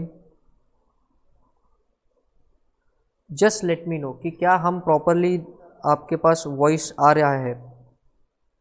या the stream is coming properly and we are back on track. तो मैं बात कर रहा था आपके साथ कि क्या होता है,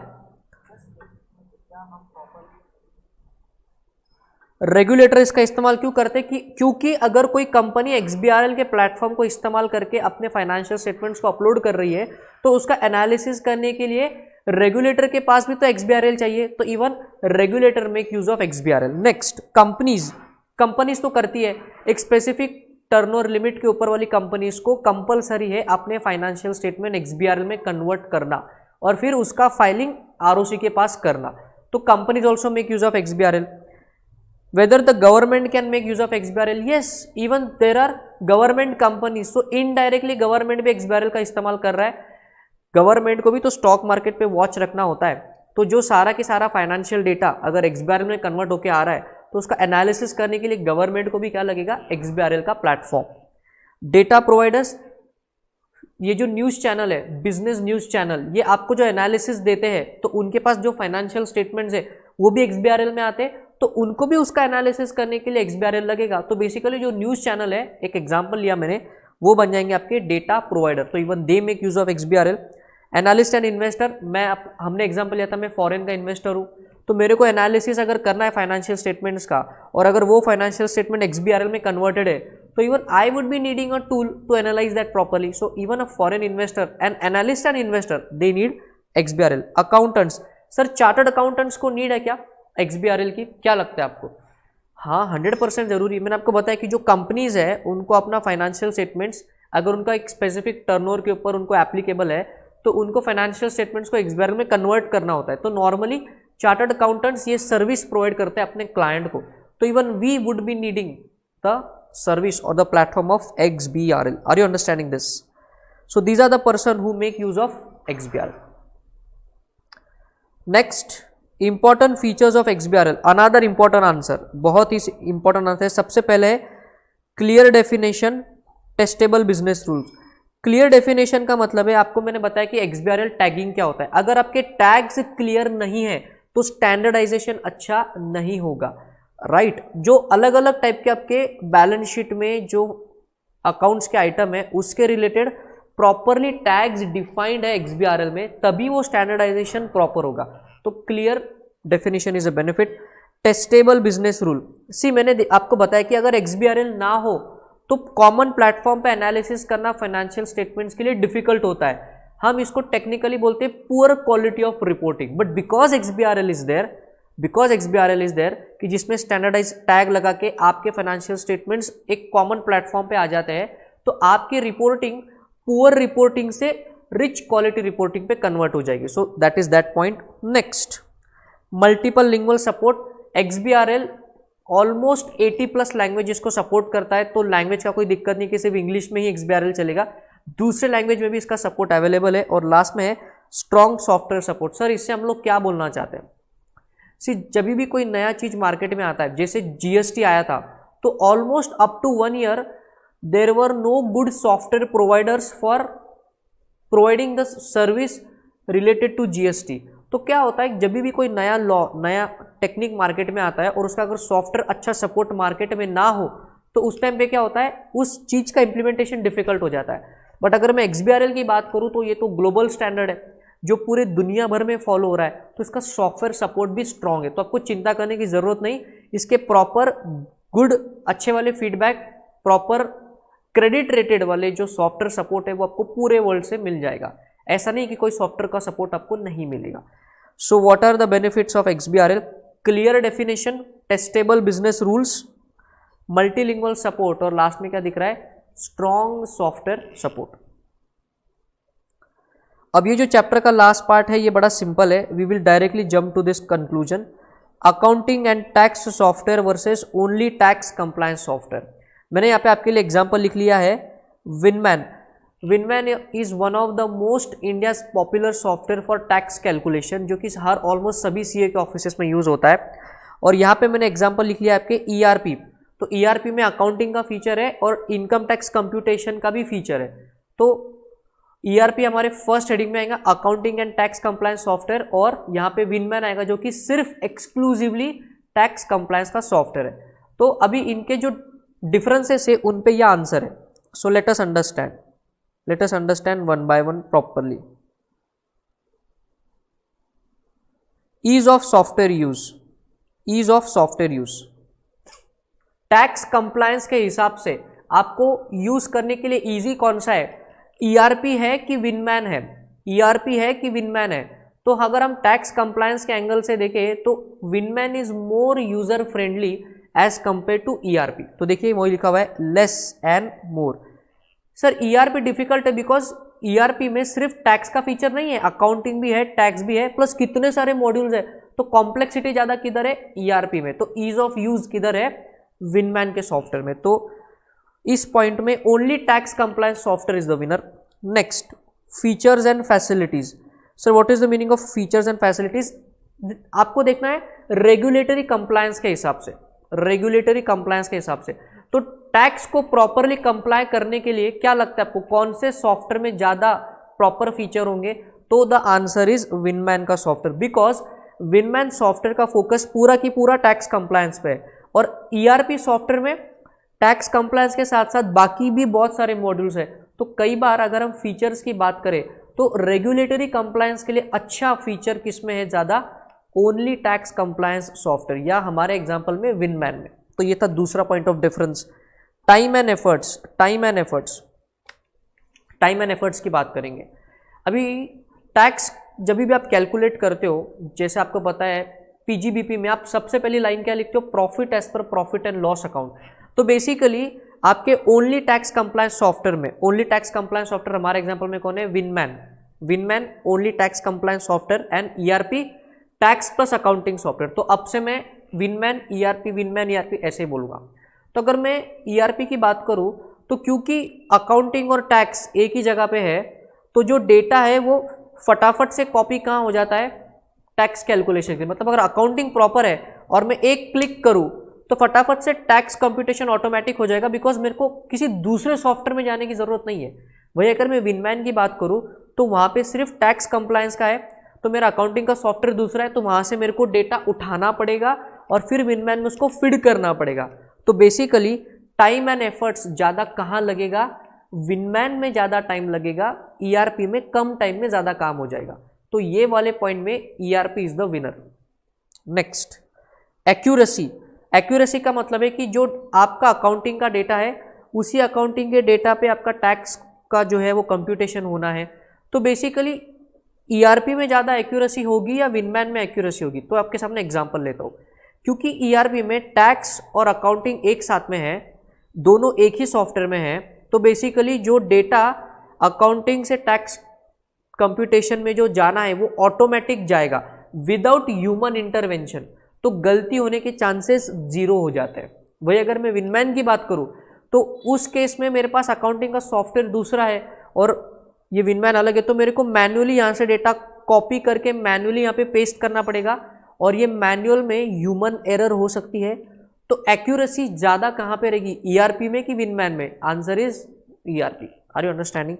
कॉस्ट की बात करेंगे, सबसे महंगा कौन होगा, विनमैन होगा या ईआरपी होगा? बहुत ही सिंपल एग्जांपल है भाई, महंगा तो ईआरपी ही होगा, राइट। आपको विनमैन का रेट बता दूं, विनमैन ये जो सॉफ्टवेयर ये सब्सक्रिप्शन मॉडल पे चलता है और इसका साल का सब्सक्रिप्शन 6 से 7 हज़ार है, मतलब लेस देन 10,000 अ ईयर। वही आपका ईआरपी भाई बेसिक कॉस्ट 5 करोड़ का है, तो who is more costly, ERP या विनमैन? तो the answer is ERP. Are you understanding? तो ये था आपका डिफरेंस। रेगुलेटरी कंप्लायंस के एंगल से ईआरपी एंड विनमैन के बीच का जो डिफरेंस है वो कुछ इस हिसाब से, अगर एग्जामिनेशन में डिफरेंस आता है तो आपको कोई भी 4 पॉइंट के हिसाब से इनमें डिफरेंस आपको लिखना है। तो फटाफट से एक बार रिवाइज करेंगे। ईज ऑफ यूज के हिसाब से ज्यादा इजी कौन सा है, विनमैन की ERP, answer is Winman. Facility and feature regulatory compliance के हिसाब से ज्यादा कहां पे, विनमैन या ERP, answer is Winman. Time और एफर्ट्स ज्यादा कहां लगता है, विनमैन में कि ईआरपी में? विनमैन में ज्यादा लगेगा। एक्यूरेसी, एक्यूरेसी ज्यादा कहां है, ईआरपी में कि विनमैन में? एक्यूरेसी ईआरपी में ज्यादा है, विनमैन में कम है, बिकॉज ह्यूमन एरर हो सकती है। और लास्ट में कॉस्ट किसकी ज्यादा है, ईआरपी की कि विनमैन की? तो कॉस्ट ईआरपी की ज्यादा है। Are you understanding? So this was with the revision of your chapter number 2 completely.